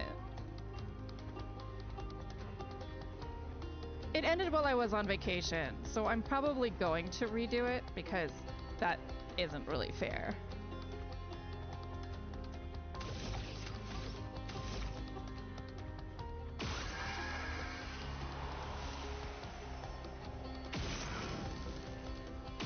But you were also holding back, which is just like silly. Especially something like that. There's no point in sharing that.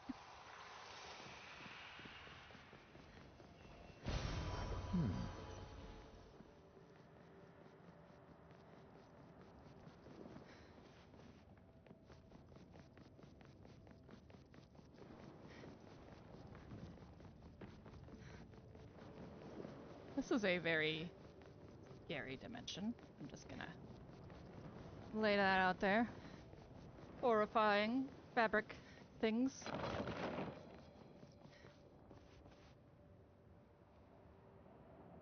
Huh? You hear that noise?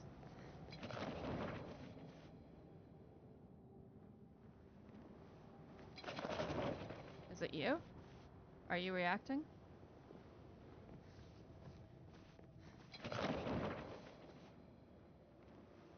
Interesting. Oh. Yeah, it's gotta be you. It's gotta be you seeing me. Whoa!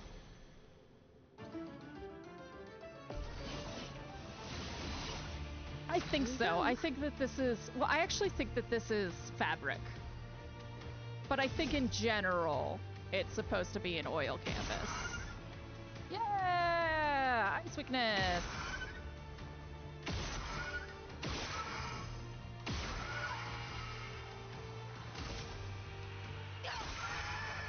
On me.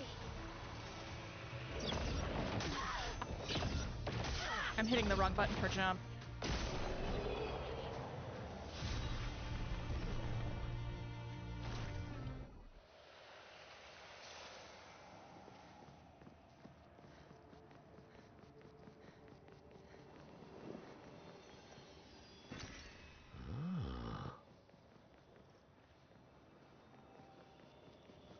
Yeah, I think this is like tapestry. But I don't think you're wrong in that. I don't think you're wrong in assuming. It seems the fabric of reality is unraveling. Did you want to undo that, Clippy, or something?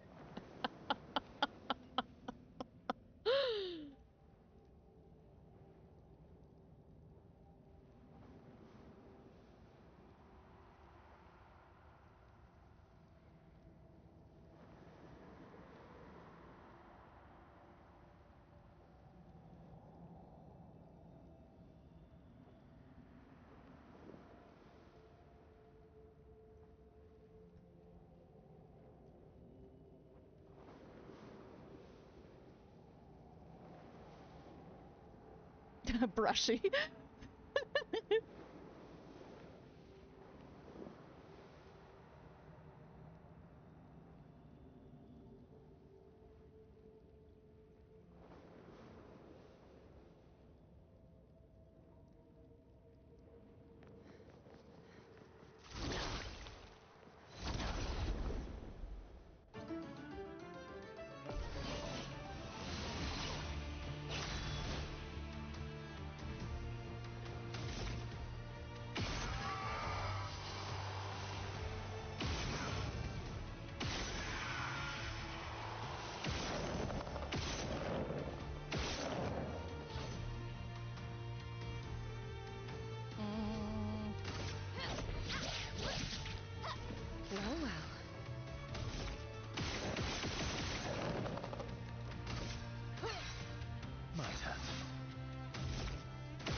Stream Elements! Welcome to my channel!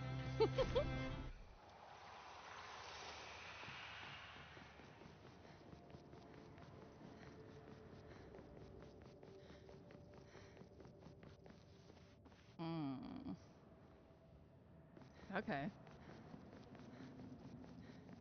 I don't feel good about this, but okay.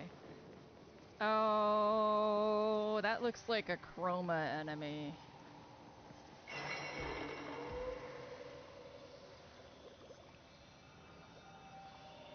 Oh, shit!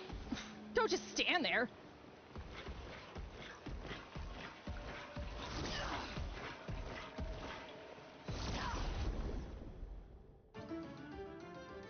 Make sure you take a shower, too!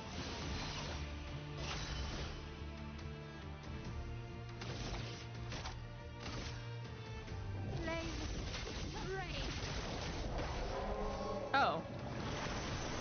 Grabs a spear from its hat.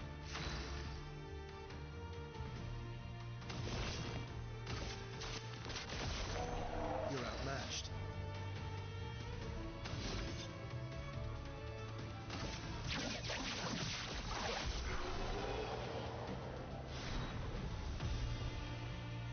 Oh. He was not a high-level mini-boss. That's a relief. Interesting.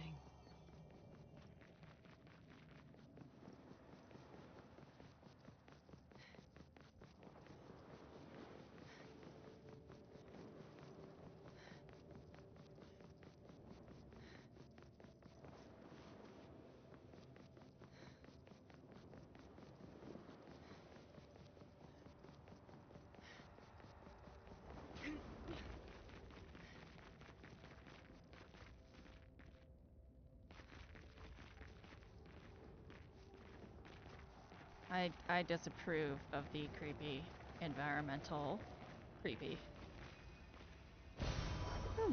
Lovely. Oh. Oh, wait, hold on.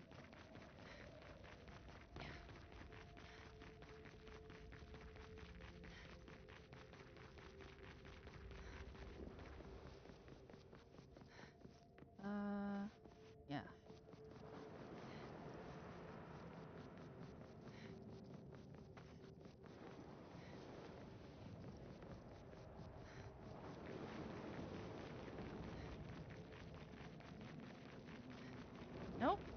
That is a new way forward. Okay.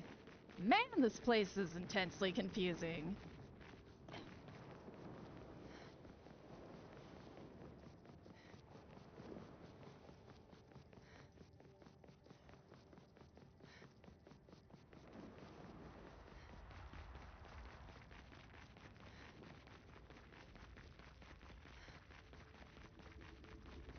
Time to go hang out with another tortured soul on a floaty platform.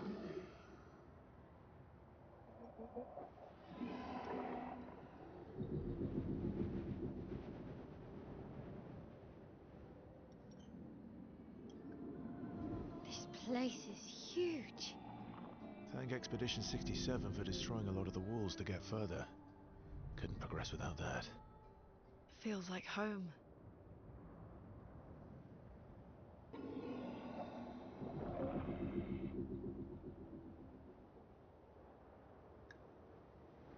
I just cold watered all over my lap because I can't pour tea into a jar, apparently.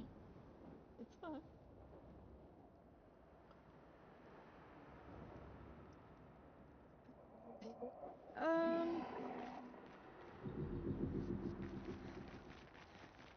Looks vaguely new and intimidating. Good, good, good. We have a dissolving person. As I get older, I wonder, can you ever truly know someone else? Then again, how many truly know themselves? A lucky few, perhaps. Is it a blessing to understand your darkest nature? Or a curse to which we turn a blind eye? We lie to ourselves all the time, don't we? About things we'd rather not admit or confront. About ourselves. About each other.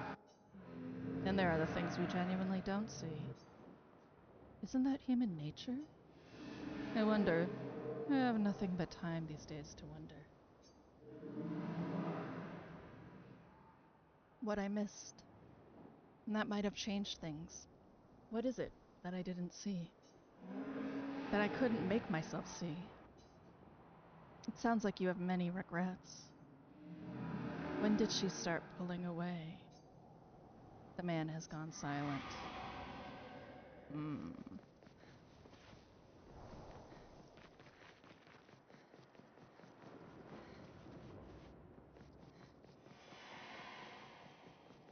Can I go up this way? I certainly cannot, but I can go to the manor.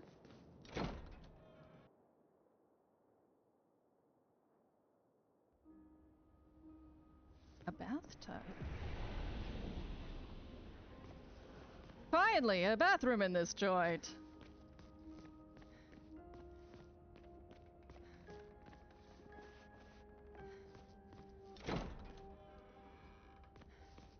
Oh, pretty.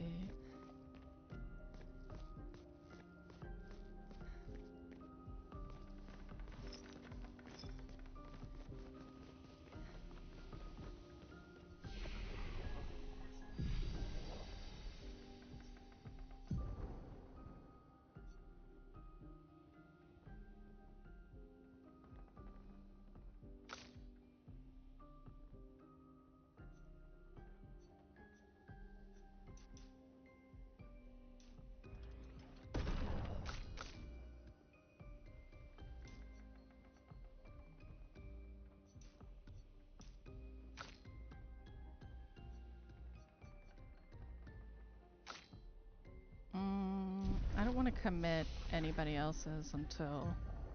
Because they're gonna we're gonna be switching them out for their ice weapons.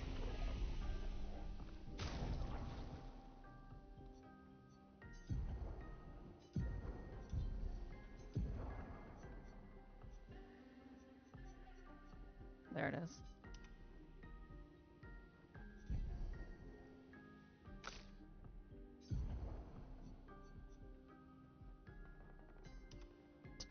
Three, though? Really?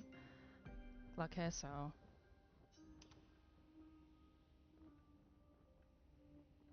Okay.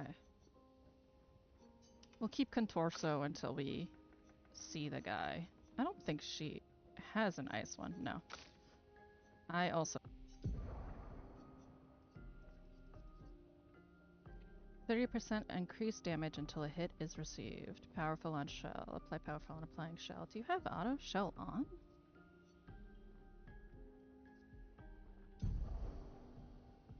You do. So we're gonna want you to have powerful on shell.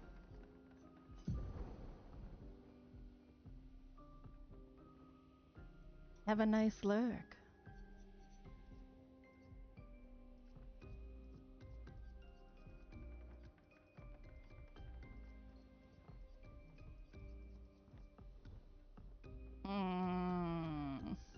Yeah, we're gonna want powerful for sure. Powerful on shell, but I think, Mael, do you have auto shell? Oh, you don't. Okay. But you've got 16 Lumina points!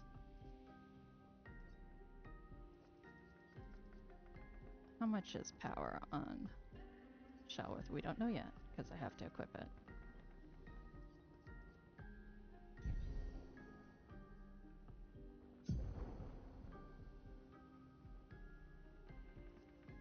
Okay. 10.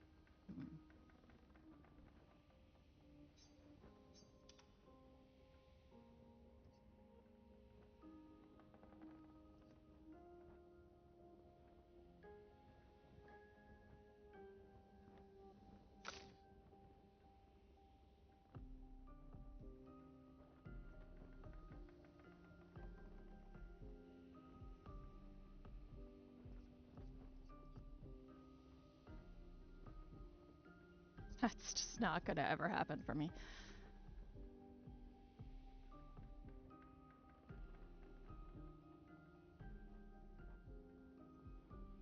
Okay.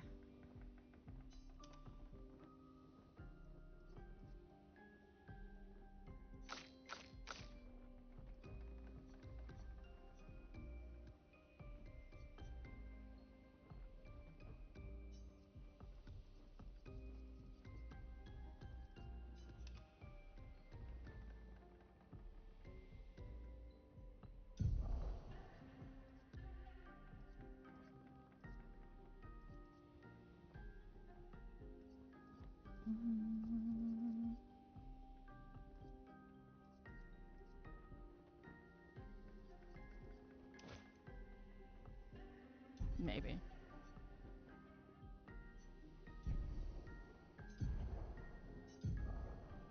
Yeah, they're all 10. Burning Mark is useless right now.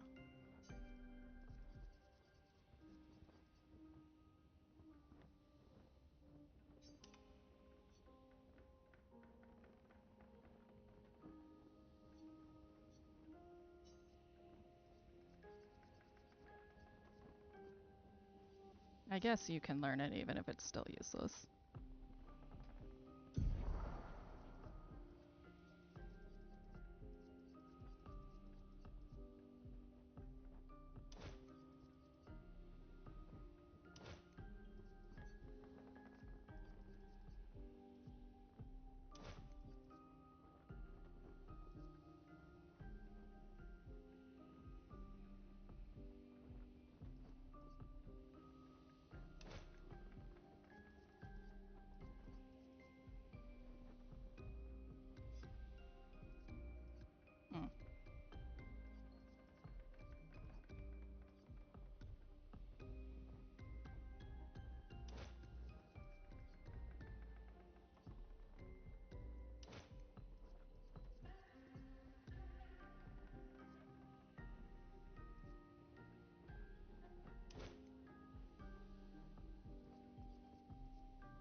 Is there something for 3 I would want, though?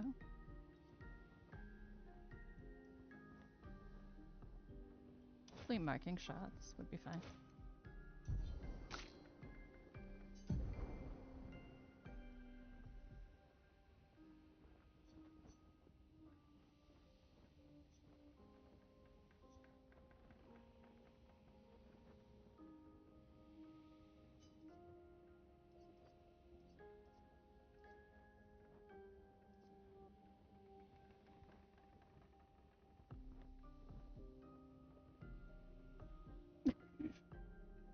Neuro healing share is like a timeshare, but for medical care.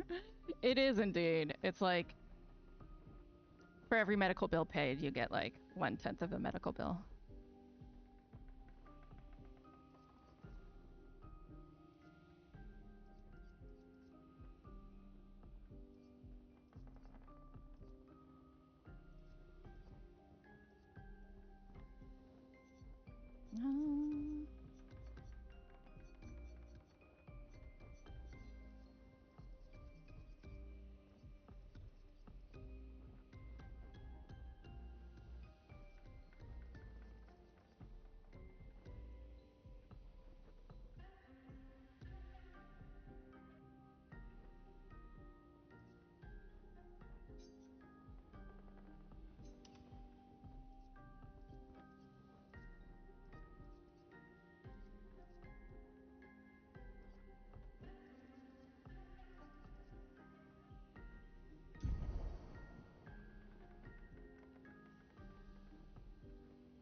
Marking shots.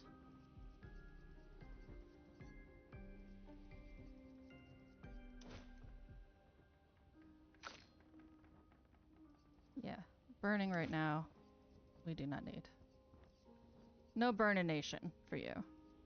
She actually can't get healed because she is my glass cannon. 9 Lumina points. So if we take off Dodger, she can add on another 10.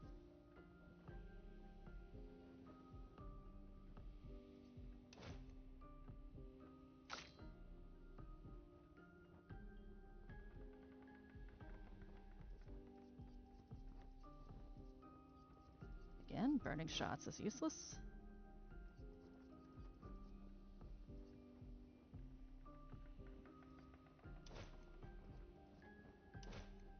Okay.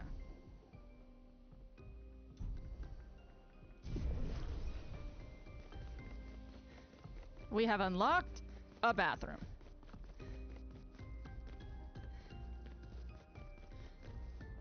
That has absolutely nothing interested in it. Nothing to look at. Nothing.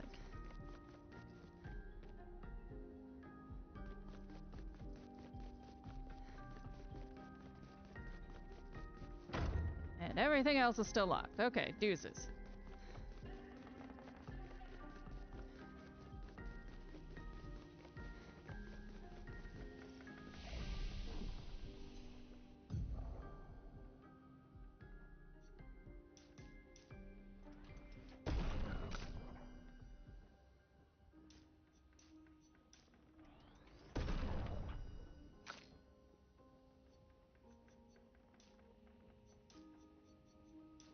Min-max life.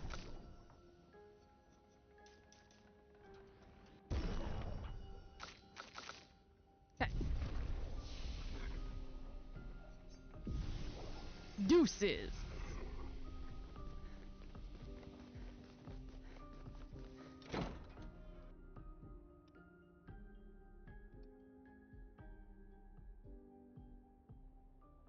I guess I should put Minoko in the party for a little bit so he could get some feetsies.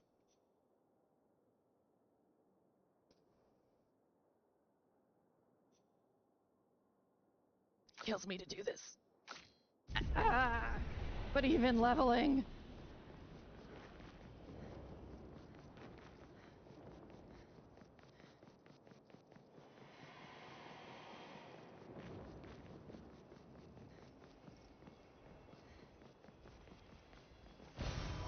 Interesting.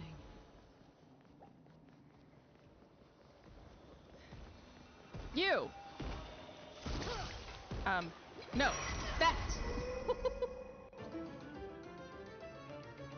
Hi, Mr. Bernie Head.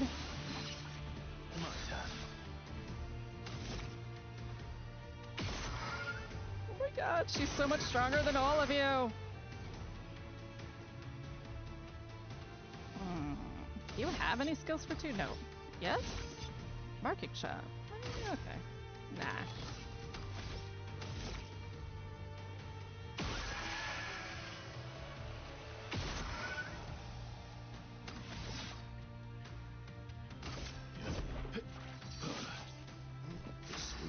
into battle. Well, I guess he's not flying. I could have hit him. Whatever.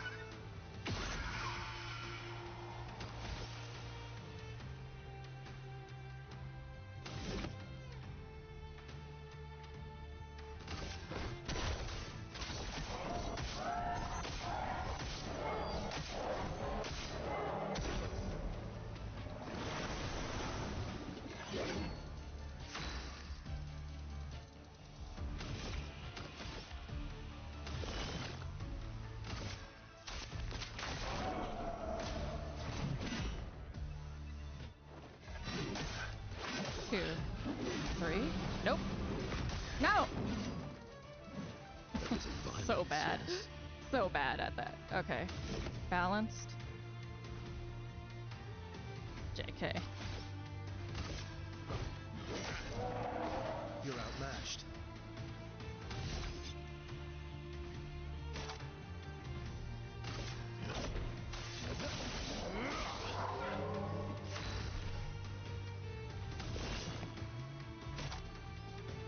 Yeah. Ah, missed it. That's alright though.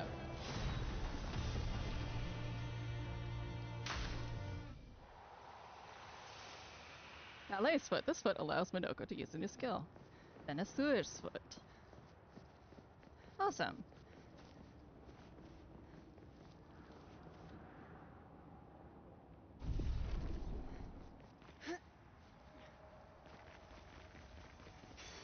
Perfect.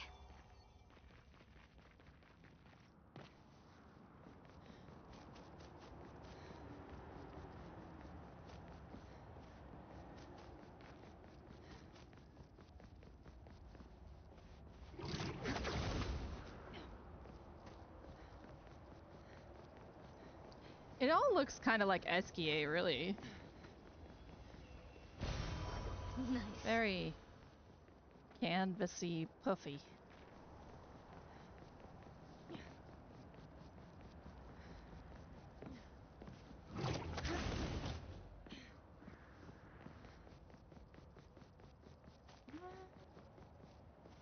You.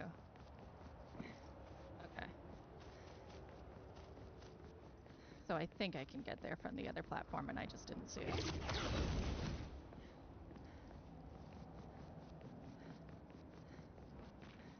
Yes.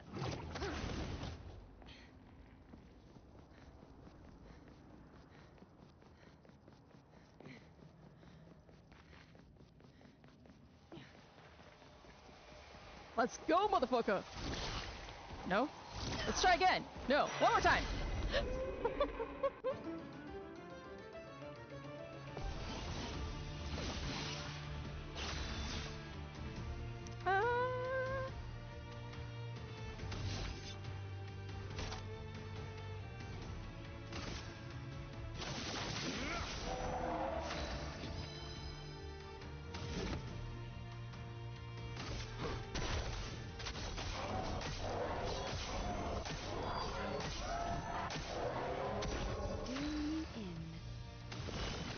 Here's your card. Summons protective Well, bubbles? here's another dance.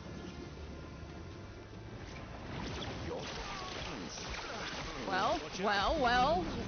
Ow. Try me. 1, 2, 3, 4, 5, 6. Nope. Sweet Nope. taste of battle. Nope. We dodged like one. Born once more. I don't even know why I try to use you. I don't know how to use you.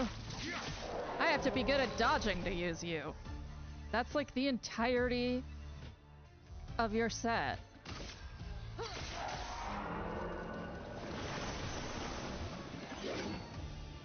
Oh, really? 1, 2, 3. Nope.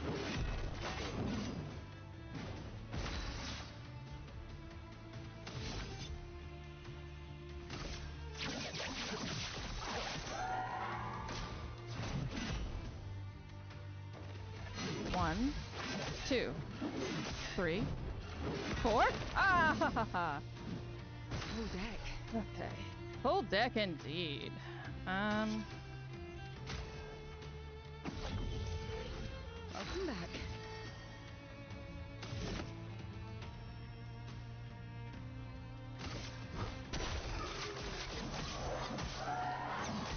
Damn!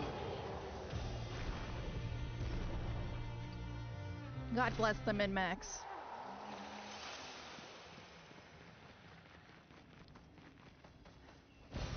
Nice.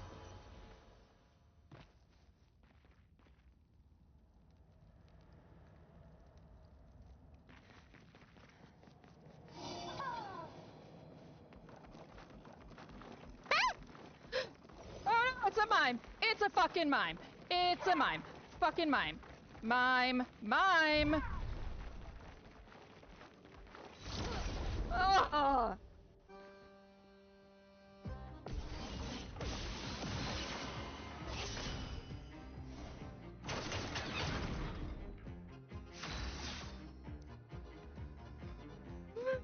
Okay. Wait, he can pierce. Better to do barking shotgun. Target marked.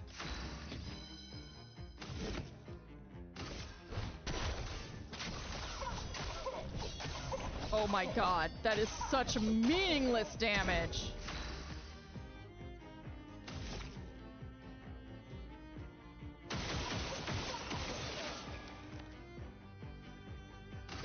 A bit of violence, yes. Oh. That was horrific.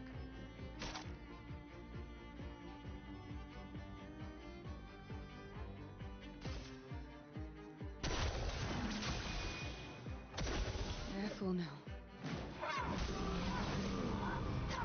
Oh my god. This mime has had a hard time.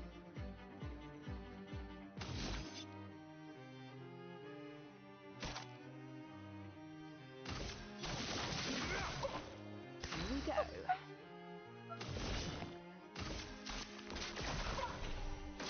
Not today.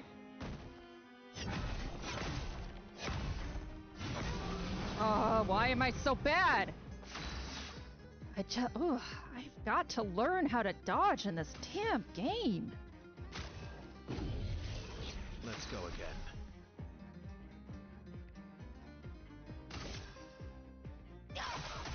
What lovely feet. What lovely feet.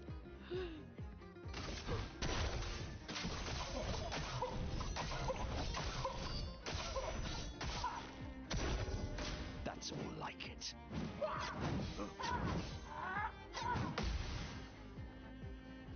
You're outmatched. Phew.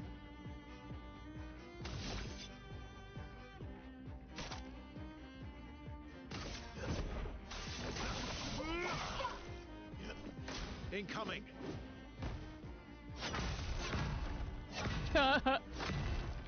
Well, Well. there was an attempt. High single target dark damage to random enemies, 10 hits, applies 1 foretell per hit. Oh, it needs 2 charges. Very high dark, applies powerless, defenseless, and slow, can break.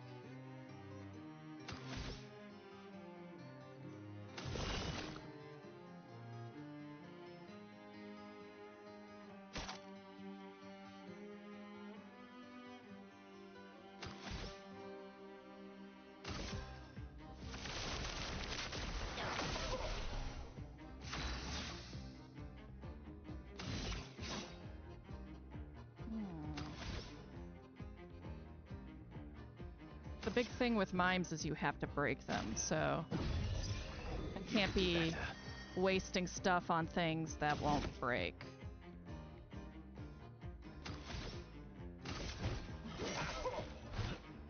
Eyes up, Verso.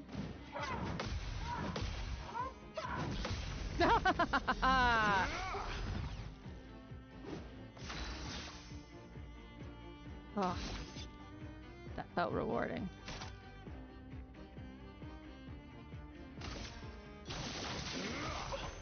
Violence. Violence.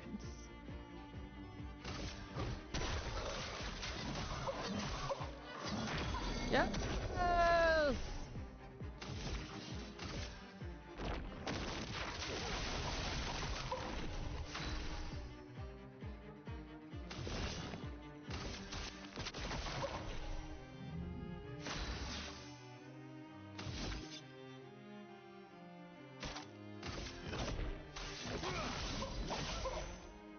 What lucky feet. Heavy.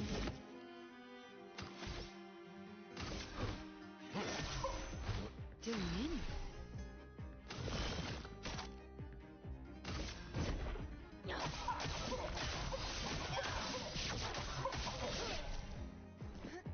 Watch out! Yeah. You're outmatched. I don't know about that, Verso.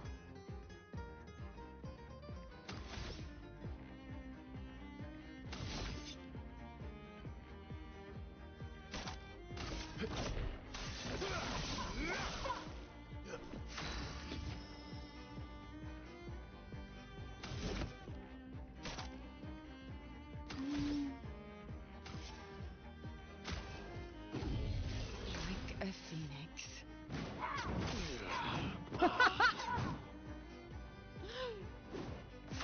One hit, one kill. How many steps is that? 2? No, that's okay.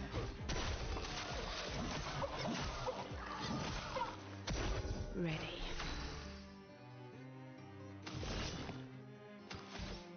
This is my last revive tent.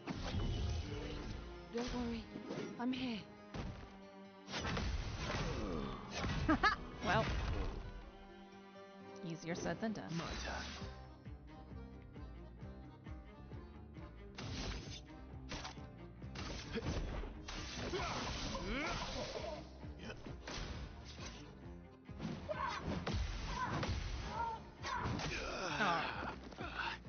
All right.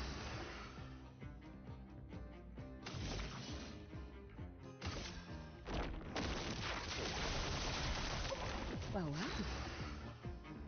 Bless. Bless you. Bless you. Oh, blessed shield. Thank you.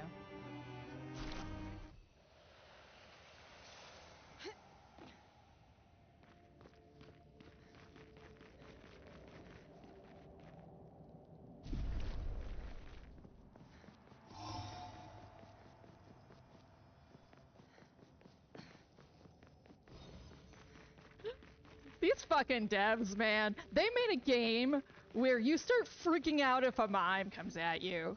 I like you guys so much. That's hilarious. The Sewing Atelier.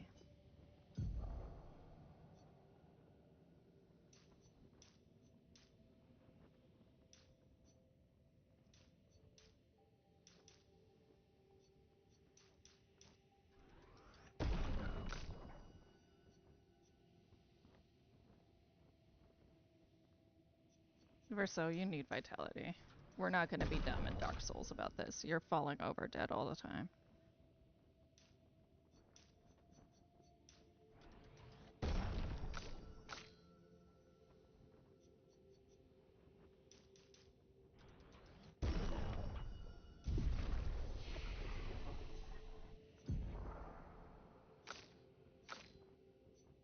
Alright, Mael, what's down here? Last chance, reduces self-health to 1 but refills AP. Of course. You and Verso both fucking modders. Edgy day. Protects allies by taking damage in their place for 2 turns. Deals medium damage to all enemy once hit. Applies defenseless. Ooh. Okay.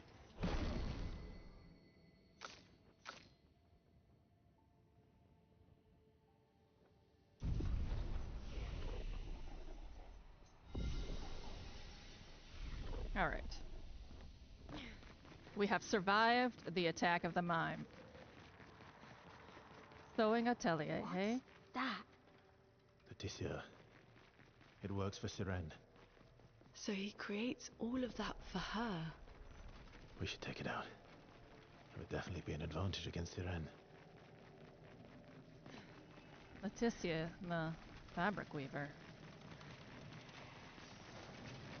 I guess you'd have to... I guess calling it a weaving atelier would be weird, but... He really is a weaver. The Nevron does not seem hostile. It sows tirelessly, engrossed in its work. Attack anyway? Aw, man. No.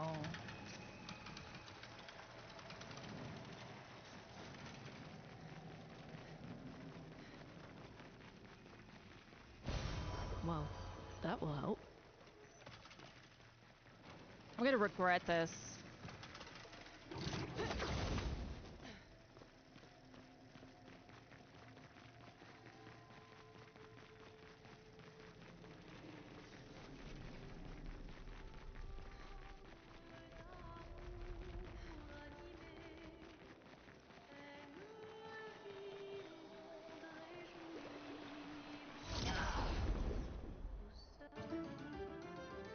I'm gonna so regret this.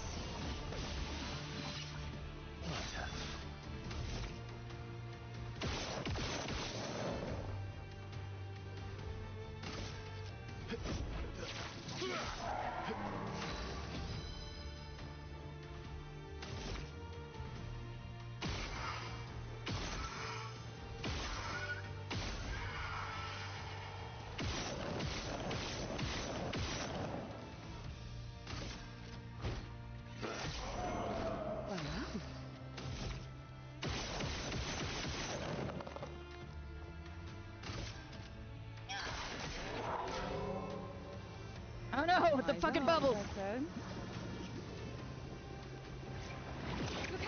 One, two. Jesus. A bit of violence, yes. You're outmatched. No, we're outmatched, guys.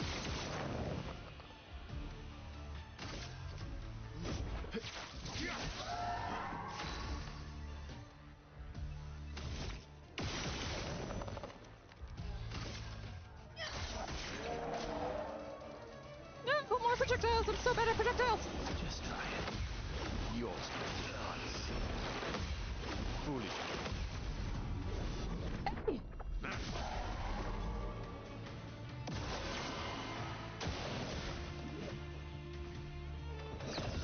Oh.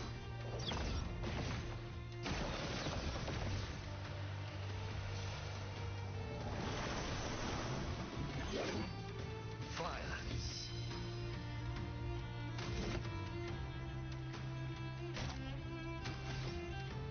Sure.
Oh.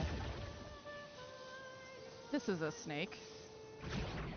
This is a very angry snake. That is a very angry looking snake.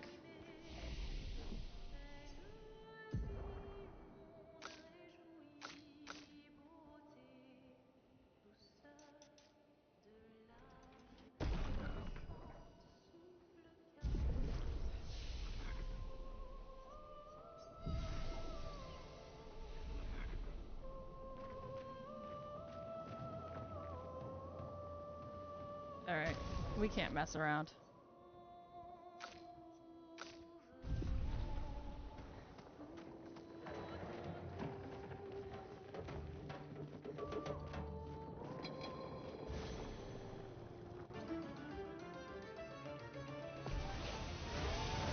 I guess I could have not walked right up to it, but...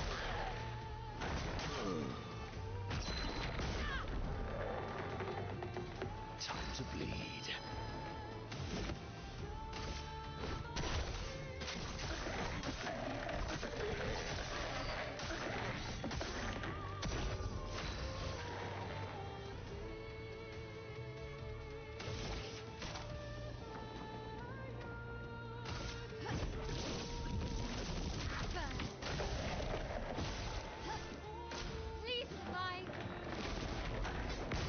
Oh my god.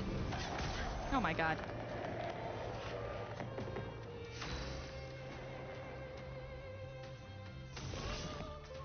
Here's your card. Getting spicy.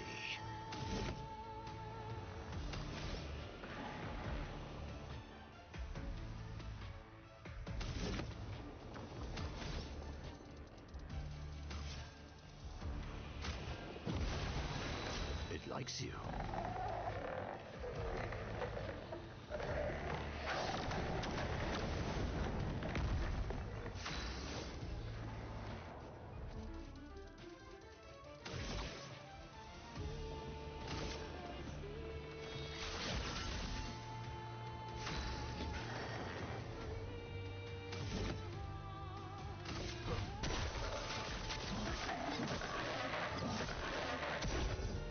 Your turn to dance.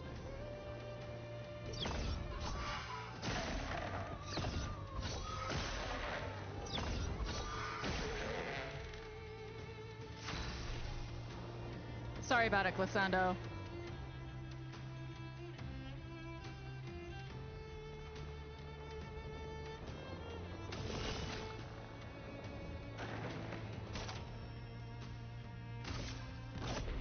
Your turn.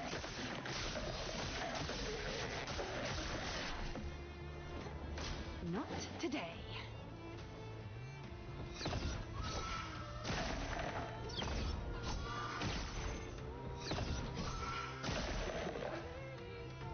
Violence.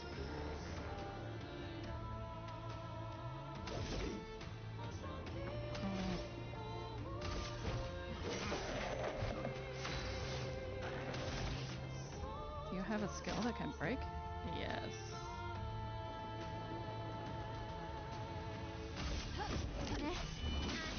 Precision. Dope.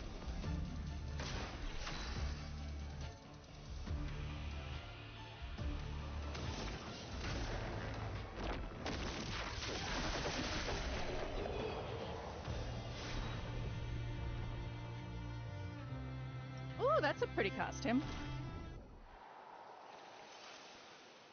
Oh, so it was just a weird bonus boss? Okay.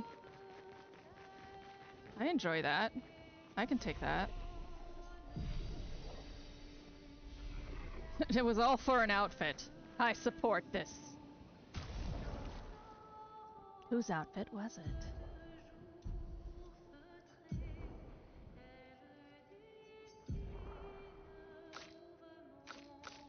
Of course it was Luna's. Oh, that's fire. Or that's staying. Okay.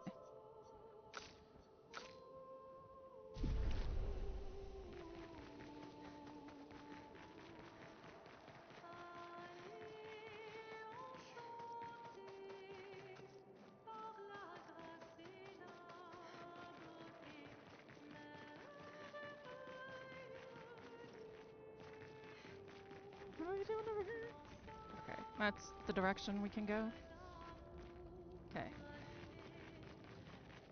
So I'm gonna pull a Dama and go the exact opposite direction.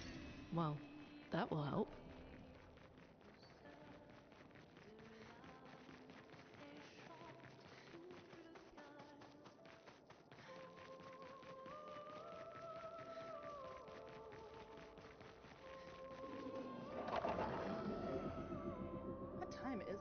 my goodness.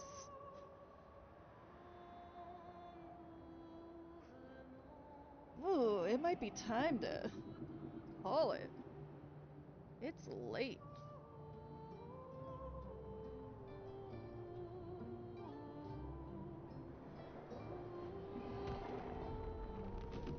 Yeah, we'll call it. Nap o'clock is coming.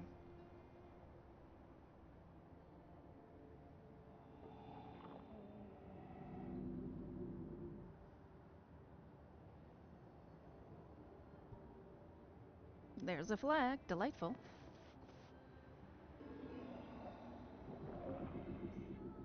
Perfect.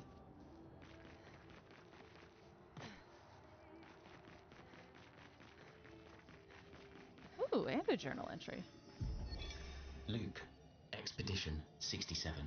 We're out of explosives, but we've made enough holes in this place to reach that giant woman in the center. But something weird's going on. Everyone's been swept up in strange emotions. It both feels like us, but also not like us. Marguerite reckons we're feeling the overflow from that giant woman's feelings. Empathic distress, I think she called it. Like her mind is flooding the area with her thoughts and feelings. Maybe we'll just stay here and enjoy the melody. Aww. Rip City 67.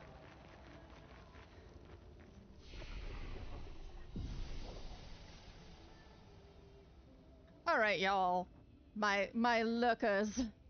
Thanks to Princess and Theo and Neuro and Manic and... Oh my god. Someone else stopped by too and I don't remember. I'm sorry, I forgot. Misrai. And anybody else who lurked today. We're back on that ish, so tonight will be Animal Well.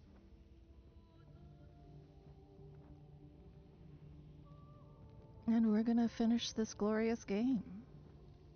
I feel like we're approaching endgame. I think maybe 2 or 3 more weeks. If you haven't followed, please do. That's free. If you've got some dough, you should subscribe. And otherwise, have an awesome evening.